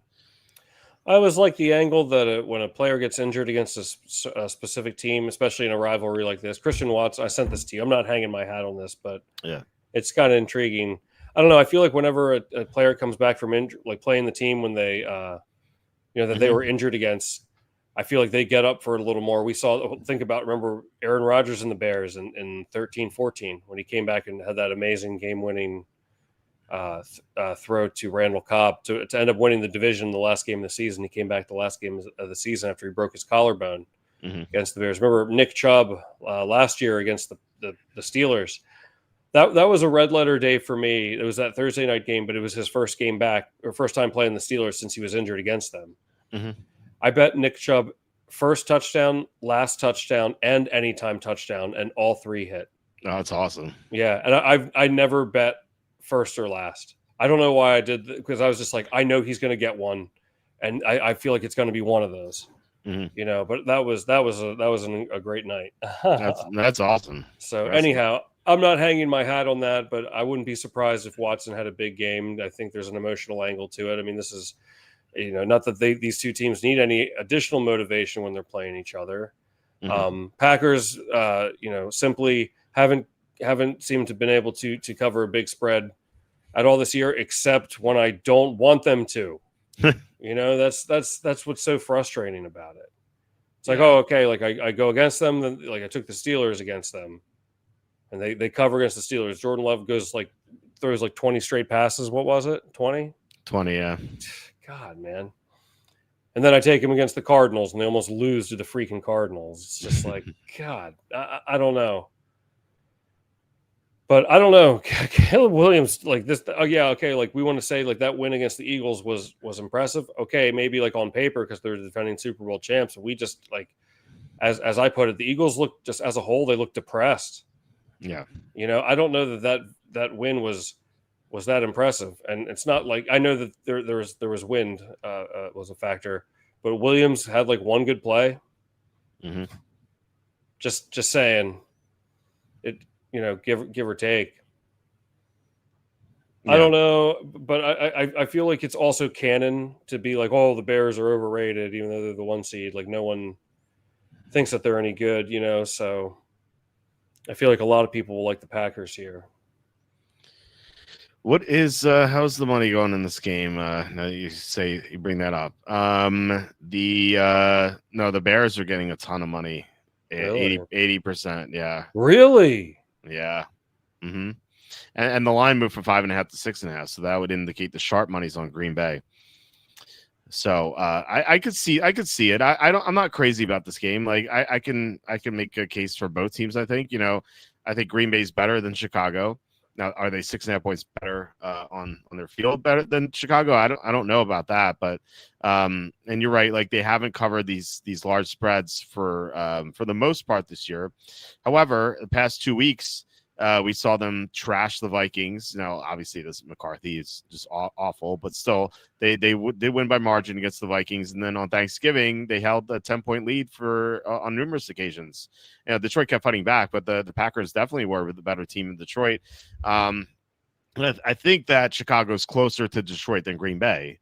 Like if I had to rank them, I think Green Bay is definitely like up here, and then you have Detroit, Chicago, like very close. That's how I would do it. So I could see Green Bay covering this line, but Chicago is getting their top linebacker back from injury, TJ Edwards. He's been out for like 4 weeks. He's coming back, so that's going to make them better against the run. And Chicago's running game is so awesome. Like they have DeAndre Swift and Colin Monangai are 3rd and 4th in yards before contact. Like the offensive line is just so disgusting for Chicago. And the Packers just lost Devontae Wyatt for the year. Not that Wyatt was playing well, but still, it's just like a body that they're going to be missing.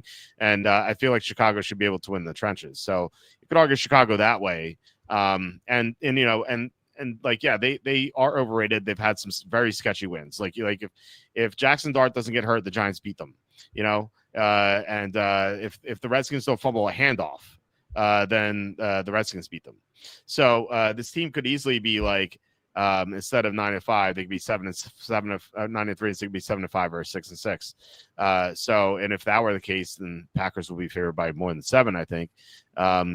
So the Green Bay makes sense in that direction. However, I think you can make the case that Chicago's playing better now, because they have their corners back from injury. Now they have TJ Edwards back from injury. The offensive line continues to get better. Ben Johnson continues to get better. Caleb Williams. Now he didn't play well last week, but I think for the most part he's gotten better. So all that stuff where they've gotten like these fluky wins, it could be like in the past, And I think both these teams are getting better. So. All in all, I don't know what to make this game. It's gonna be fun to watch, but I just don't know how to play this game from a betting perspective. I have the Bears for no units, and I know Evan likes Chicago quite a bit, and he wanted them on the card, and so he put them on. So I just don't know. Yeah, I just don't know what to make of this. Yeah, I don't know. I'm torn too. I feel like I'm always on the wrong side of Green Bay. Mm-hmm. Yeah. Yeah, well, I mean, then let's not play them. There's no reason to play them. If we can't figure them out, then why bother with it? All right. No, that's fair. Okay. All right, what you got next? Okay. I'm debating 2 games to discuss. Let's talk about Texans Chiefs. This line is not favorable for us in the contest. That's like the one thing here. The Chiefs are -3 in the contest, Texans are +3 in the contest, and they're 3.5 here in real life. The Chiefs are going to be down 3 offensive linemen. Both tackles are out. Josh Simmons got placed in IR. Juwan Taylor is going to be out. He's doubtful. And then Trey Smith, their best interior guy, he's doubtful as well. So 3 missing linemen against Houston's elite defensive line just seems like such a big mismatch in Houston's favor. It's good to remind us of the Super Bowl that we saw the Chiefs play the Buccaneers, where Mahomes just had no time, and he couldn't do anything. Like he made a couple good plays here and there, but like for the most part, the Chiefs just couldn't score any points. And also the previous Super Bowl against the Eagles, Mahomes got pressured by like crazy. And the Chiefs are getting shut out for a while. So, Houston could have the same sort of defensive performance. It's also a playoff revenge. Not that I'm big into revenge, but it's still a narrative there. And then you were talking about earlier, like, hey, if Houston had a good offense, like they could be a dangerous threat. Well, the big problem for them earlier in the year was that their pass protection was really bad. Like that Seattle game Monday night, like they're just going to block, and they just had no chance against Seattle. But their offensive line has gotten better. They have a rookie left tackle. He's improved every week. They have a guard. Ed Ingram is kind of like been a journeyman. He's been really good for them. They're still not a great offensive line, but they're giving Stroud more time and Davis Mills before that. And so I think their offense is, it's getting better. Jaden Higgins is becoming a solid number 2 receiver. Woody Marks is giving them more explosiveness than Nick Chubb. So yeah, I like Houston here, especially 3.5, but 3 in the contest makes it a little less appealing. But then you could argue that a lot of people might be on the Chiefs at -3 because of the line value, and we could be playing against that. Not that we need to necessarily because it's a new mini contest, but I find that appealing. And I think Houston's gonna be in my card. I'm pretty sure. So what do you think about this game? Yeah, I'm kind of leaning Texans too. The problem is, and we did end up getting them on our card last week, and they did cover, so I was glad. But I was just concerned because I said, as good as their defense is, we've seen how bad their offense can be, and they still almost lost the Colts. The thing with the Chiefs, and I said this before the season started, that I thought that the Chiefs were probably going to lose in the first round of the playoffs this year. Yeah. Now, hell, they might not even get in the first place. Yeah. So I mean, I don't know. This is the season. As I said, I think I thought they're gonna have a down year from jump. We keep waiting for like a game from the Chiefs where we'll be like, oh, there you guys are. Now you're playing. Now you look like the Chiefs, and it really hasn't happened yet. And okay, I mean, am I going to feel dumber being like taking the Chiefs again and hoping that they're going to return to form after they fooled me this many times, or am I going to feel dumber? You know what I mean? Yeah. Probably not taking them, and then like I need to see one at least, one game where they look dominant. I would say, yeah, because I can't, at least off the top of my head, can't think of one this season. Can't think of this season really, unless there's one that I can't think of. Maybe against the Raiders, was it 31-0 or something? I think also the Lions game too wasn't like a huge blow up, but it's a good opponent, Yeah. No, that's fair too. Yeah, and Baltimore as well, but Baltimore is really injured then, so I don't know if you can count that. Yeah, it's just, and it's funny to be like, okay, like, oh, there's 3 games out of 12 where like the mighty Chiefs look good, isn't it funny how like we have to scrape to really find it? I know it's things have changed. Yeah, so 3 out of 12 games, we'll say that they have shown up. Let's say, so 25% of the time, I can't hang my hat on that. Right. I can't. So I'd be inclined to take the Texans here. I like it. I don't love it. Okay, we put it as a maybe then. Yeah, but yeah, I'd be open to it depending on what else we can get to. Okay, that's fine. We can look at something else then. Okay, what else? Real quick, Burden or Woody PPR? I would go Burden because there's no Odunze. It's kind of interesting. In PPR, I think you want the receiver more than the running back anyway. And the Chiefs are worse against the pass than the run. So, I would like Burden. It's close, though. I could see going either way, but I would take Burden. All right, so it's your turn because I brought up Texas Chiefs. Okay, let's see here. Ooh, hey, what do you think about the Falcons, man? I'm not in love with it, but that line seems weird, right? This seems like it's going to end up being like a 28-24 game or something. That 7 seems weird. Well, it was 7.5, and now it's down to 6.5.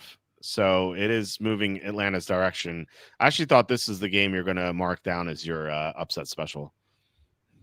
Well, it is a battle of the birds. So we got to go hard.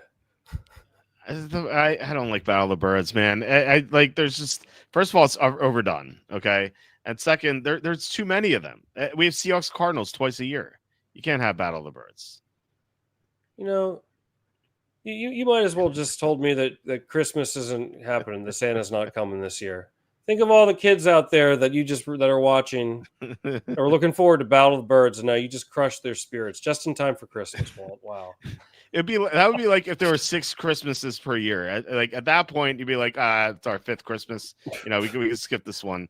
Fair, yeah. There's too many Battle of the Birds. Like why are there so many bird teams? Like, I mean, there's no is a single reptile team in the NFL? I don't think so, right? The Gators and University of Florida. No, NFL. I mean NFL. Yeah, the Lizards, the San Diego Lizards. I forgot. Sorry about that. The Omaha Gila Monsters. Remember Jared Lorenzen played on the River Monsters? Yeah. Jared Lorenzen, all right, rest in peace. Yeah. He played on the River Monsters in the Arena League. Yeah. No, but why, serious question. Like, why are there so many bird teams and no lizard teams? Like, why are birds so special? I don't know. Well, it's easier to make a mascot out of them. Hold on, more lizard teams. Aren't there any snakes in the NFL? No. Cobras? No. Jake the Snake Plumber. That was it. Jake the Snake Plumber was in the NFL. That counts as partial credit. Yeah. Yeah, that's interesting. There's no snake name in the NFL. You would think there would be for football, Yeah. The Pythons or the Cobras or yeah. Well, you got the Diamondbacks in baseball. Yeah. Oh, well, you got Spencer Rattler. The Silver Snake. The Silver Snake. That counts for something. That's partial. Yeah. Well. You thought that this would be my upset special? Yeah, I could see it happen. And this line, and you know what this feels like? This kind of feels like, remember that in 2017, 2018 season, there was the Pittsburgh Steelers and the Chicago Bears, and the Bears were +7. Mm-hmm. And I remember I was like, I don't know if it was your pick of the month, but we loved it. I remember I put $300 on it, and I was living in Vegas at the time, and I went into the Rio and placed my bet at the sports book. Yeah. And when I went to cash it in, I handed the ticket to the lady, and I was like, "Bet you didn't see too many of these today." And she goes, "Oh no." I thought that was pretty funny. She was like, "Yeah," she's like, "That's a good pick." And she was like, "I think I would have taken the Bears too." But that was the game. Remember they blocked that field goal? Yeah. And then it got fumbled. That would have just added. They ended up winning in overtime. 23-17 overtime. Yeah, I remember. Yeah. That was a heart wrencher.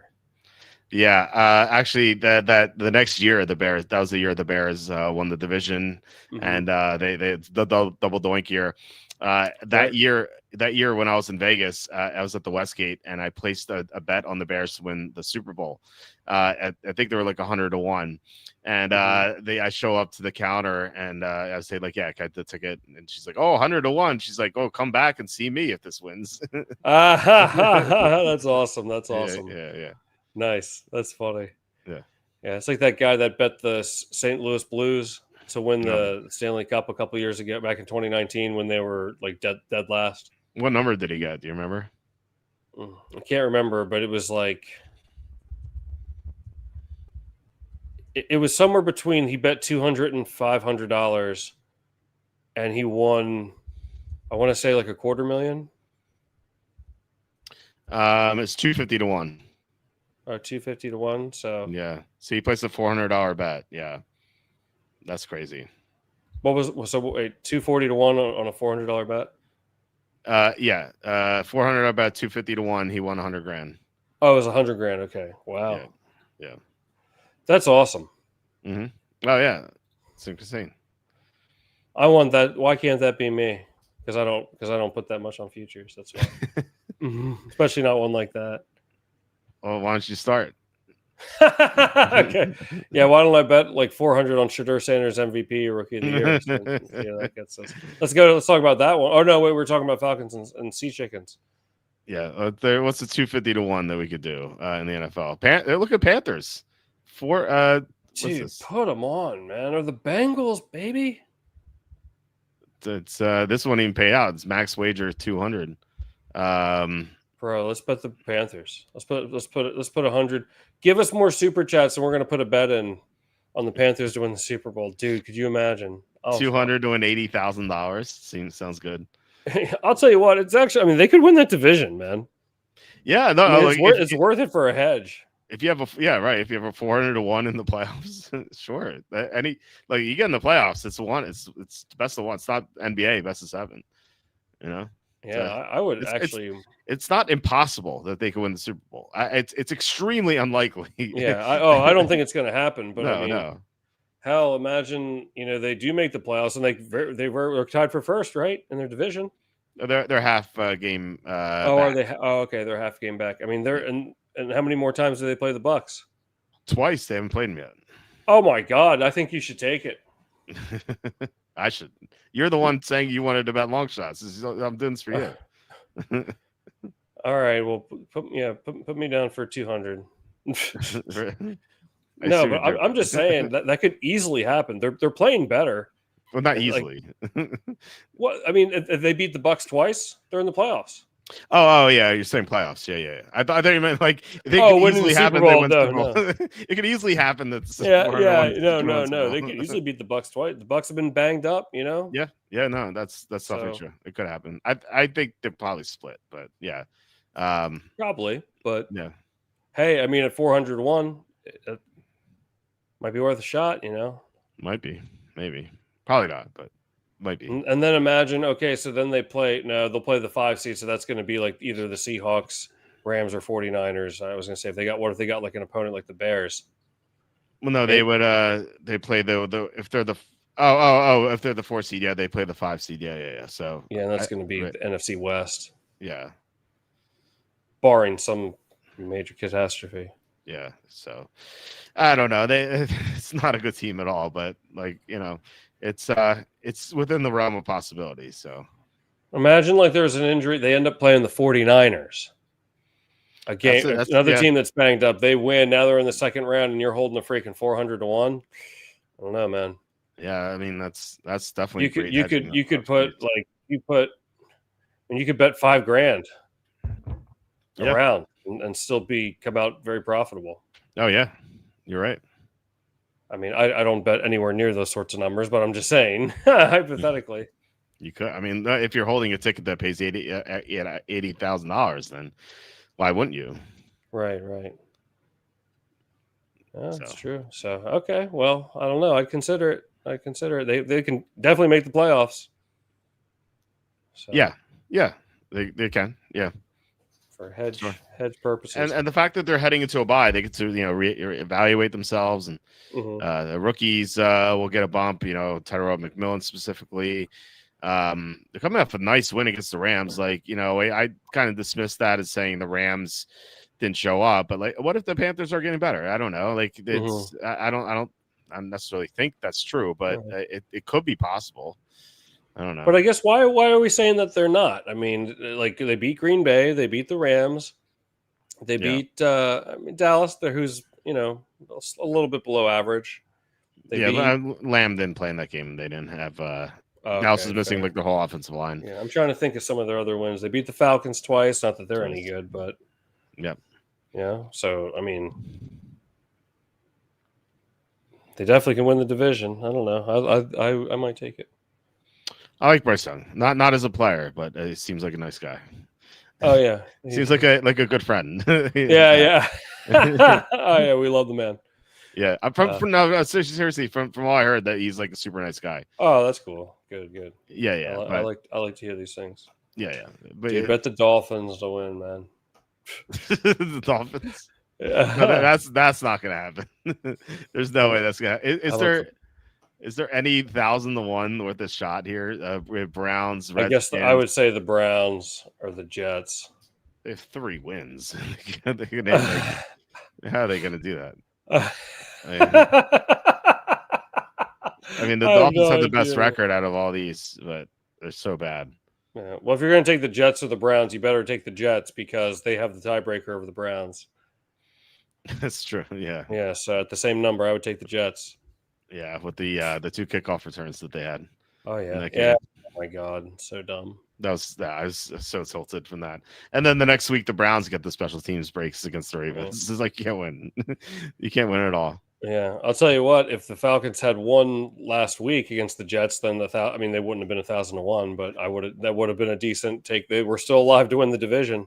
Yeah, I mean now they still are, but more or less.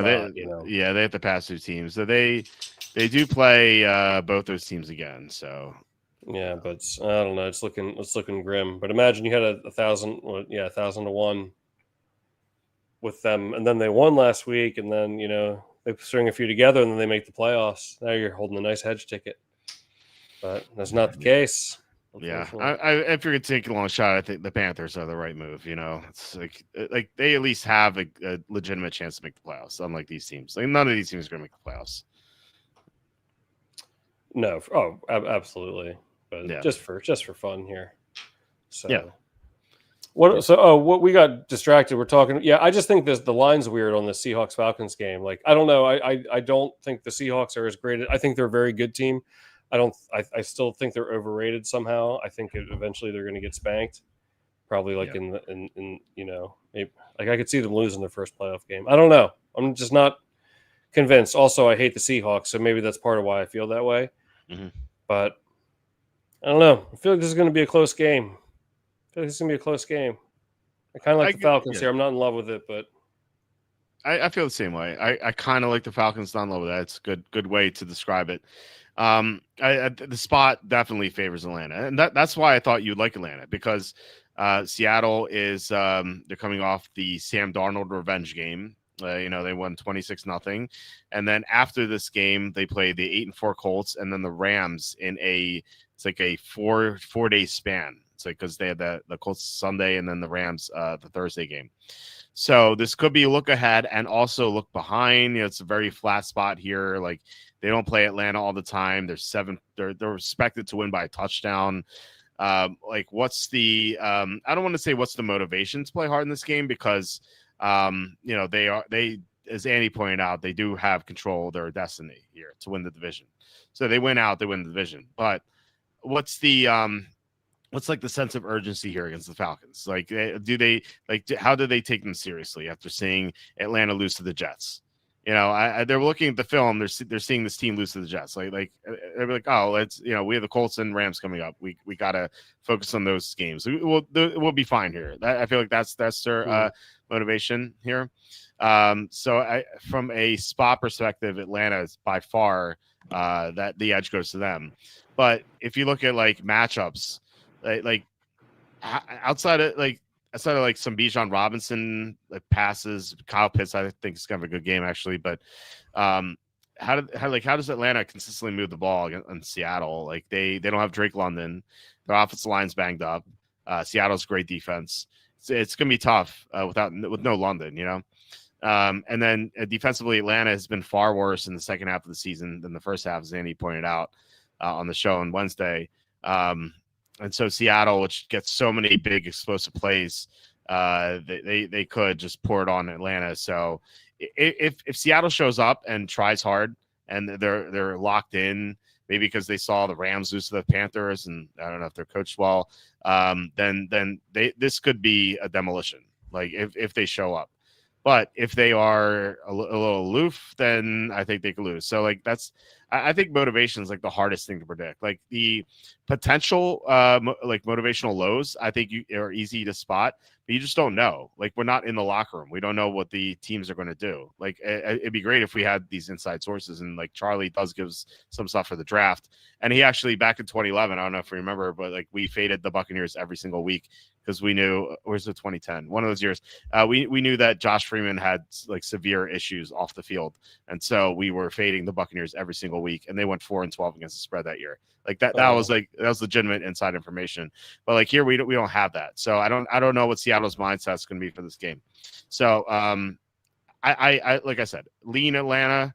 I'm not going to be betting it. I thought if you came in here and you were like, this is my upset pick, I'm like, all right, let's put it on the card because you've been so good with them. But you seem very lukewarm on this as well. So yeah, I mean, I'll put Atlanta on the maybe pile if we. Okay. We have it's 7 right in the contest. Yes. Yeah. So we have 4 definites and 3 maybes. So all right. What else we have to get to? Well, the other I thought the other possibility of your upset pick was Broncos Raiders. It's worth about talking about them. I don't really like this game because we talked about how Denver Denver had that Washington game where they played 160 snaps. You know, I feel like they could be exhausted for this game. They already beat the Raiders. So this is the spot that sort of reminds me of, remember that second Bills versus Dolphins game that the Bills lost outright to Miami. This is like the same spot. So I could see Denver just not showing up here and being flat as well. So I think the spot favors the Raiders.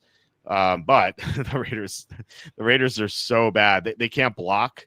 Geno Smith took 10 sacks 2 weeks ago. Denver has the most sacks in the NFL. They played the Broncos a few weeks ago. They scored 7 points, like just 7. And I feel like they were lucky to score those 7. And then now they could be worse defensively because Max Crosby is questionable. He didn't practice the last 2 days, and one of their safety was in Jeremy Chin, who's played well for them this year. He got downgraded to DNP today as well, Friday as well. So he could be out. So they could be down 2 of their top defenders. So they could be even worse here, which kind of like makes me wonder, is Bo Nix actually going to play well in the early stages of this game? And we haven't seen it yet this year. He only comes through in the clutch. So like laying 7.5 here with Denver just seems so difficult. But then you're like, the Raiders are so bad that I don't know what to make of this game. So, yeah. So what are your thoughts here? It's interesting because that Chargers Raiders game last week, I had the Raiders plus 10 on my individual my bookie super contest card. Mm-hmm. I was really hoping I was going to somehow salvage a push at the end there because at the beginning the Raiders were playing very, very well. Like they were keeping it really close, and even the commentators were like, "Seems like it's the Raiders." Even though they're down by 3, I think, or no, it was tied. I believe it was tied in the third quarter. I think it was the third quarter. They're like, they even said the Raiders seem to be the team that has punched them in the mouth. And then Vidal broke off that 70-yard touchdown run or whatever it was. And then it all kind of fell apart from there. The wheels kind of fell off for the Raiders from there. So that's the thing. If they go down like early, I for the most part, I feel like I've read them pretty well.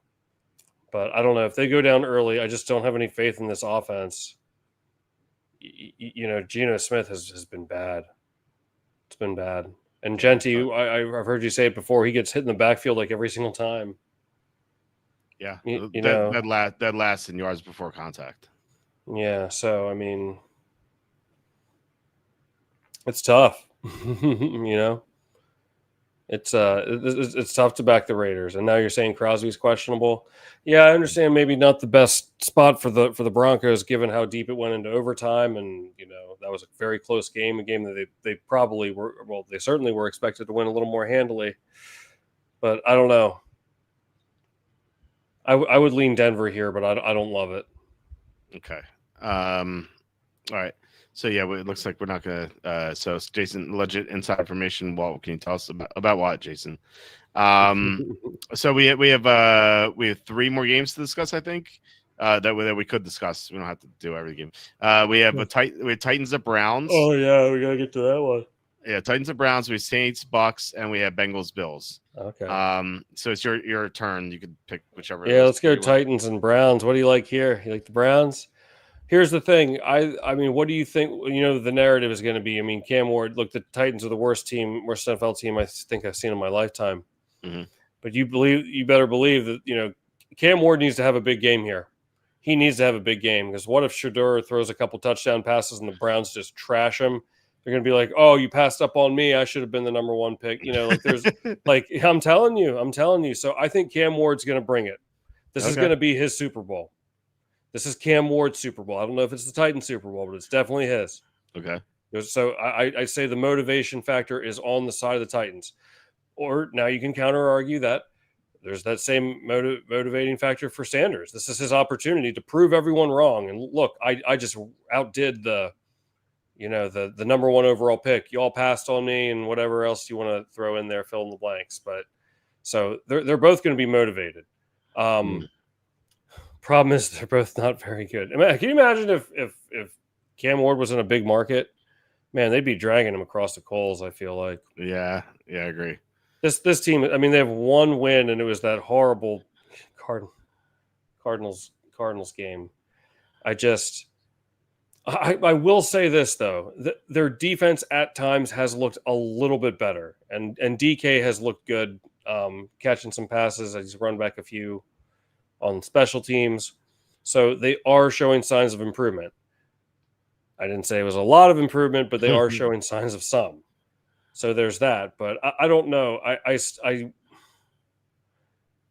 despite all that, I feel like I trust Cam Ward more than Sanders, and I think most people, if knowing what I said about the the motivation narrative between both quarterbacks, I think that more people would probably think if you asked like Joe Schmo at the bar, like who is this more important for? I think most people would say Shadur.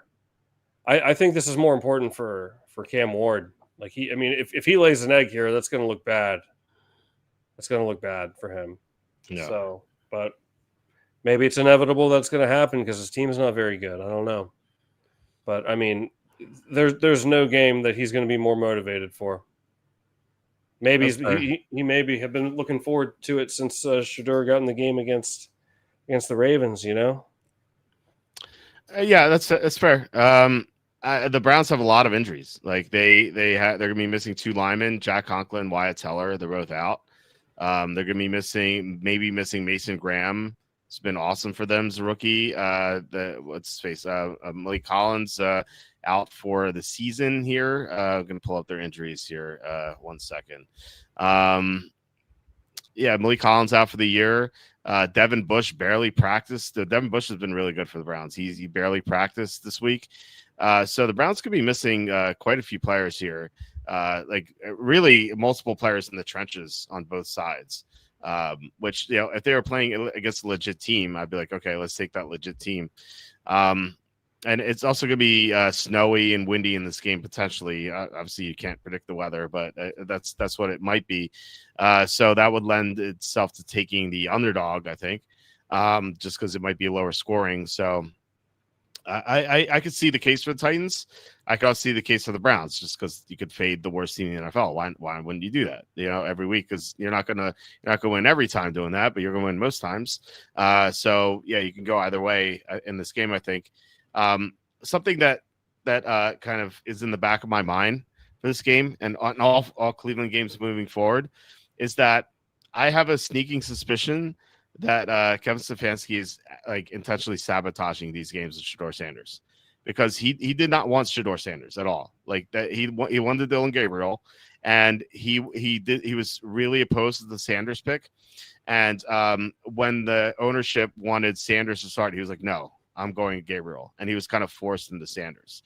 And I just don't think he wants Sanders to succeed. And like last week's game against the Niners, where they made so many mistakes, I don't know. It felt like they could have kept the game close. In fact, they outgained the Niners in yards and yards per play. They still lost 26-8.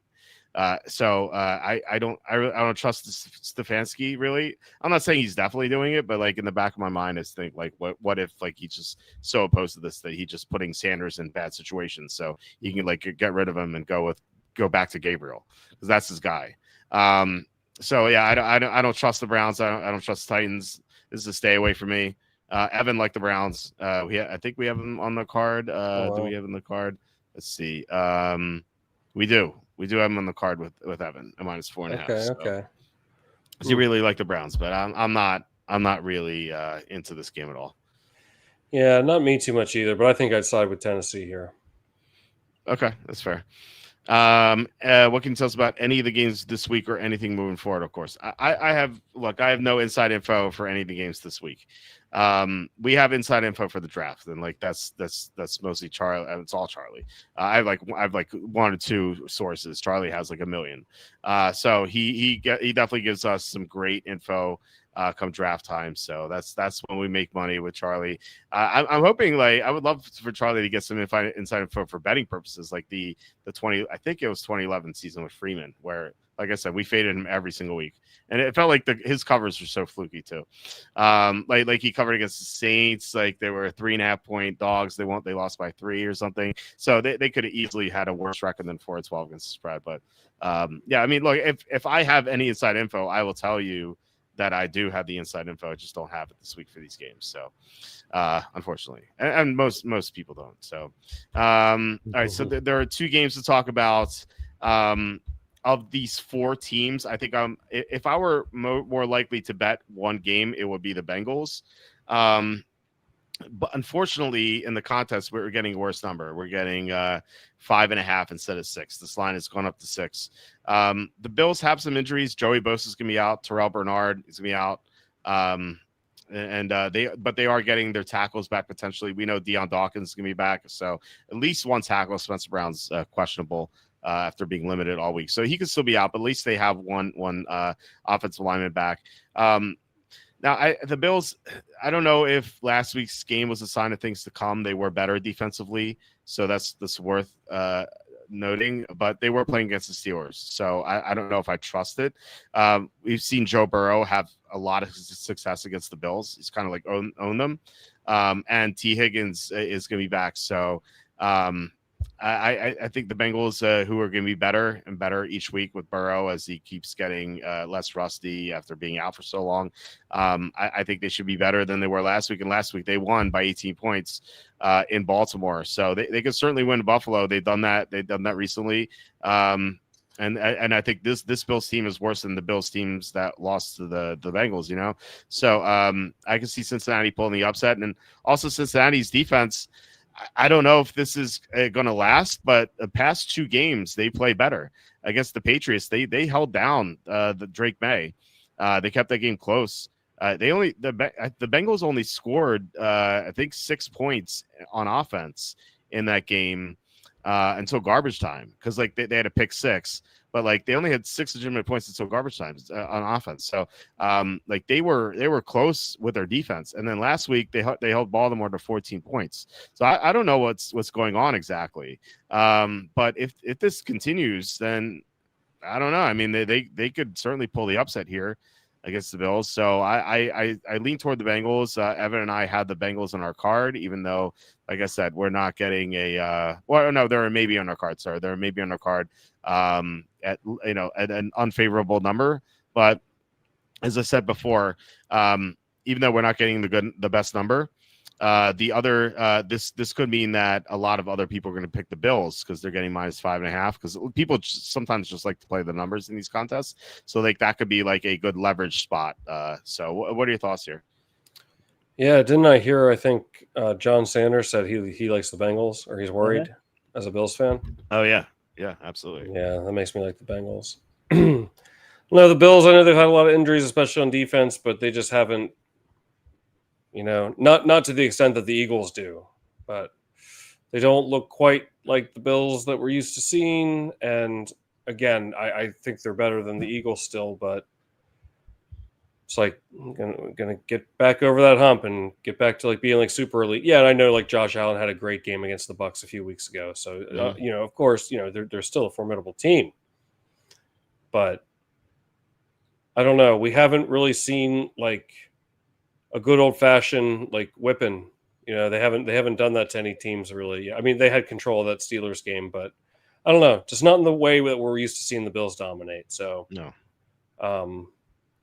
And the Bengals, hey, I guess technically they're not out of it. Oh no, if they run the table, I think there's a really good chance to win the division. Yeah. So. Yeah, I'm inclined to take Cincinnati here. So I mean, I would say maybe for now. Okay, put as a maybe. Yeah. So we have 4 maybes, 4 definites. So we were going to have to pick one of the final ones, unless you really like Tampa, New Orleans. Do you have any thoughts on this game? If I had to rank my confidence in these picks, 1 to 14, this is 14. I don't know. I can't make any sense of this game. Real fast, like Tampa, Baker Mayfield is not 100%, but he could be this week. He wasn't last week, but maybe he will be this week. Still no Mike Evans. Tristan Wirfs might be out, so that's all anti-Tampa. But like, if you want to go anti-New Orleans, New Orleans is complete garbage. They will at least have Chris Olave here. He was questionable, but he looked questionable heading into the week, but he doesn't have an injury designation, so he's going to be fine. But Tyler Shuck's a disaster. He sucks. So I'm torn in this game. I think this number is too high. The Bucs already crushed this team, so like I don't see any sense of urgency here for Tampa. And Tampa barely beat New Orleans in the second meeting last year. Remember back in Week 18, this Rattler almost upset them. I can see something. I can see the Saints hanging around randomly, and like maybe the Bucks win at the end by 10 or something, but maybe they only win by 3. I can see it going either way. What do you think? Yeah, I really want no parts of this. I'd probably take the Saints here. I don't know. The Bucks have been hard to predict since they've been going through all these injuries. Yeah. I don't know. I could see this being a 7-point game. I'd side with the Saints, but I'm not going to touch it. All right, so let's get to our definites here. Let's see if we want to keep these. The Ravens -5.5 over the Steelers. Jacksonville +1.5 over the Colts. The Rams -8.5 at Arizona. The Jets +3 against the Dolphins. Do you want to keep those? Yeah, let's keep them. All right, so we have to decide between these 4 maybes. We have to pick one of these. So here they are. We have the Chargers +2.5 against the Eagles, the first game we brought up. Texans +3 against the Chiefs. Falcons +7 against the Seahawks, and the Bengals +5.5 against the Bills. I think of these 4 teams, I think that from what I gather, you had more confidence in the Chargers and the Falcons than the other 2, right? Maybe I'm wrong. What do you think? Am I right? Yeah, maybe a little bit. I'm really inclined to take Atlanta, but it's just let's really feel,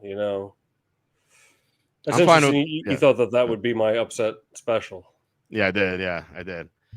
Well, you know what? I'm fine taking Atlanta because the spread has dropped to 6.5, so we're getting a better number. And like I said, the spot is awful for Seattle.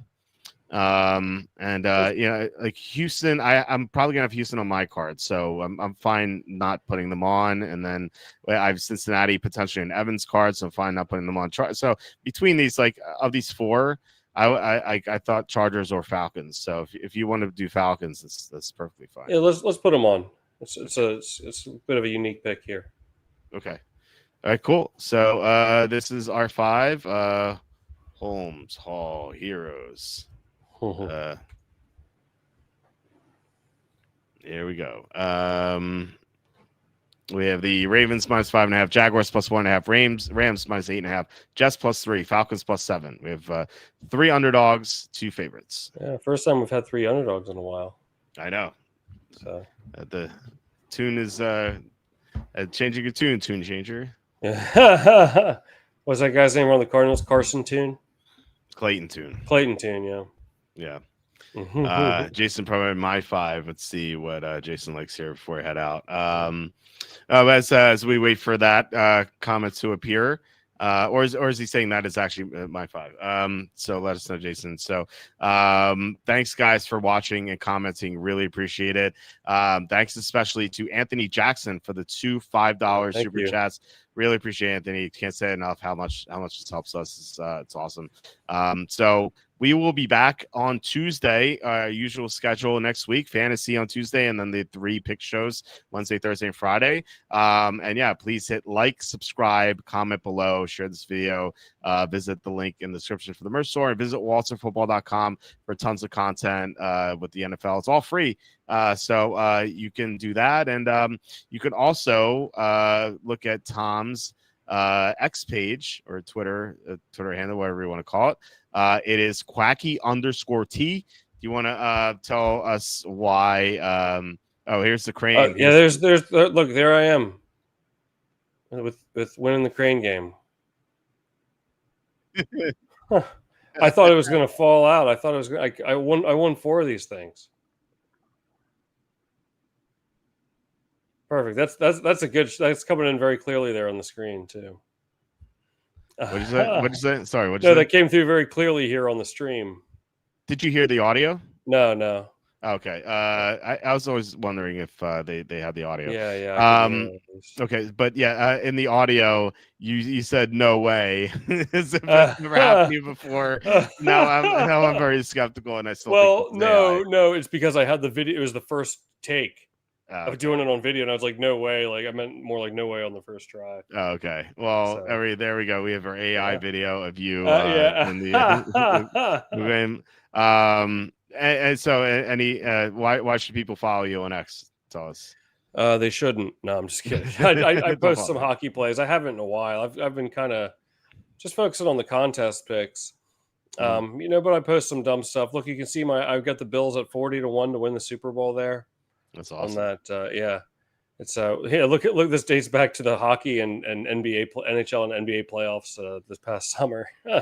That's awesome. That was my parlay. Look, I could cash it out for 18.27. I'll have to see what the cash out is now. Don't ever cash out. You should hedge. No. Don't cash out. No. So that is awesome. I actually had I had a hockey player that won last night. I had McKinnon from Colorado. I had his over 3.5 shots on goal. He had 6 shots on goal, so it was nice. It's a great win. Yeah. Yeah. Real fast. We have 2 comments here. Jason saying his 5 are Jets +3, Bengals +5.5, Jaguars +5.5, Rams minus the points, and Commanders or Redskins +2. So you're getting a good number on the Redskins, which makes sense. Okay. So yeah, good luck to all of us. Hopefully, we all go 5-0. Spartaculus the Marine asking, rest of the season, Godwin or Burden? I need a grand slam potential player. Well, I don't know if you're going to get a grand slam from Godwin. He seems like he's kind of over the hill here. He's not fully back from his injury, and Mike Evans is going to come back soon. So lots of bodies there in Tampa. It's hard to kind of distinguish one from the other.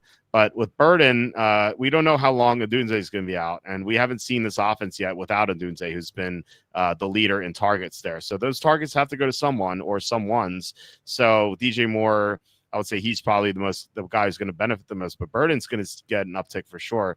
So I would go Burden. I'm not like super confident in that pick. I think it's like, I would say like 60-40 Burden, but I would definitely go with Burden. He just has so much more upside than Godwin, who's just kind of like just not the same since that the horrible foot injury. He had to have there's 4 separate injuries in that foot that he had. It's brutal. So maybe if you're saying next year, I would say, well, Burden with more experience next year too. But I think Godwin's going to be better next year. But this season, I'm just not going to count on him just doing all that much. So I would go Burden. So good luck, Spartacus. Good luck, everyone, with all your picks.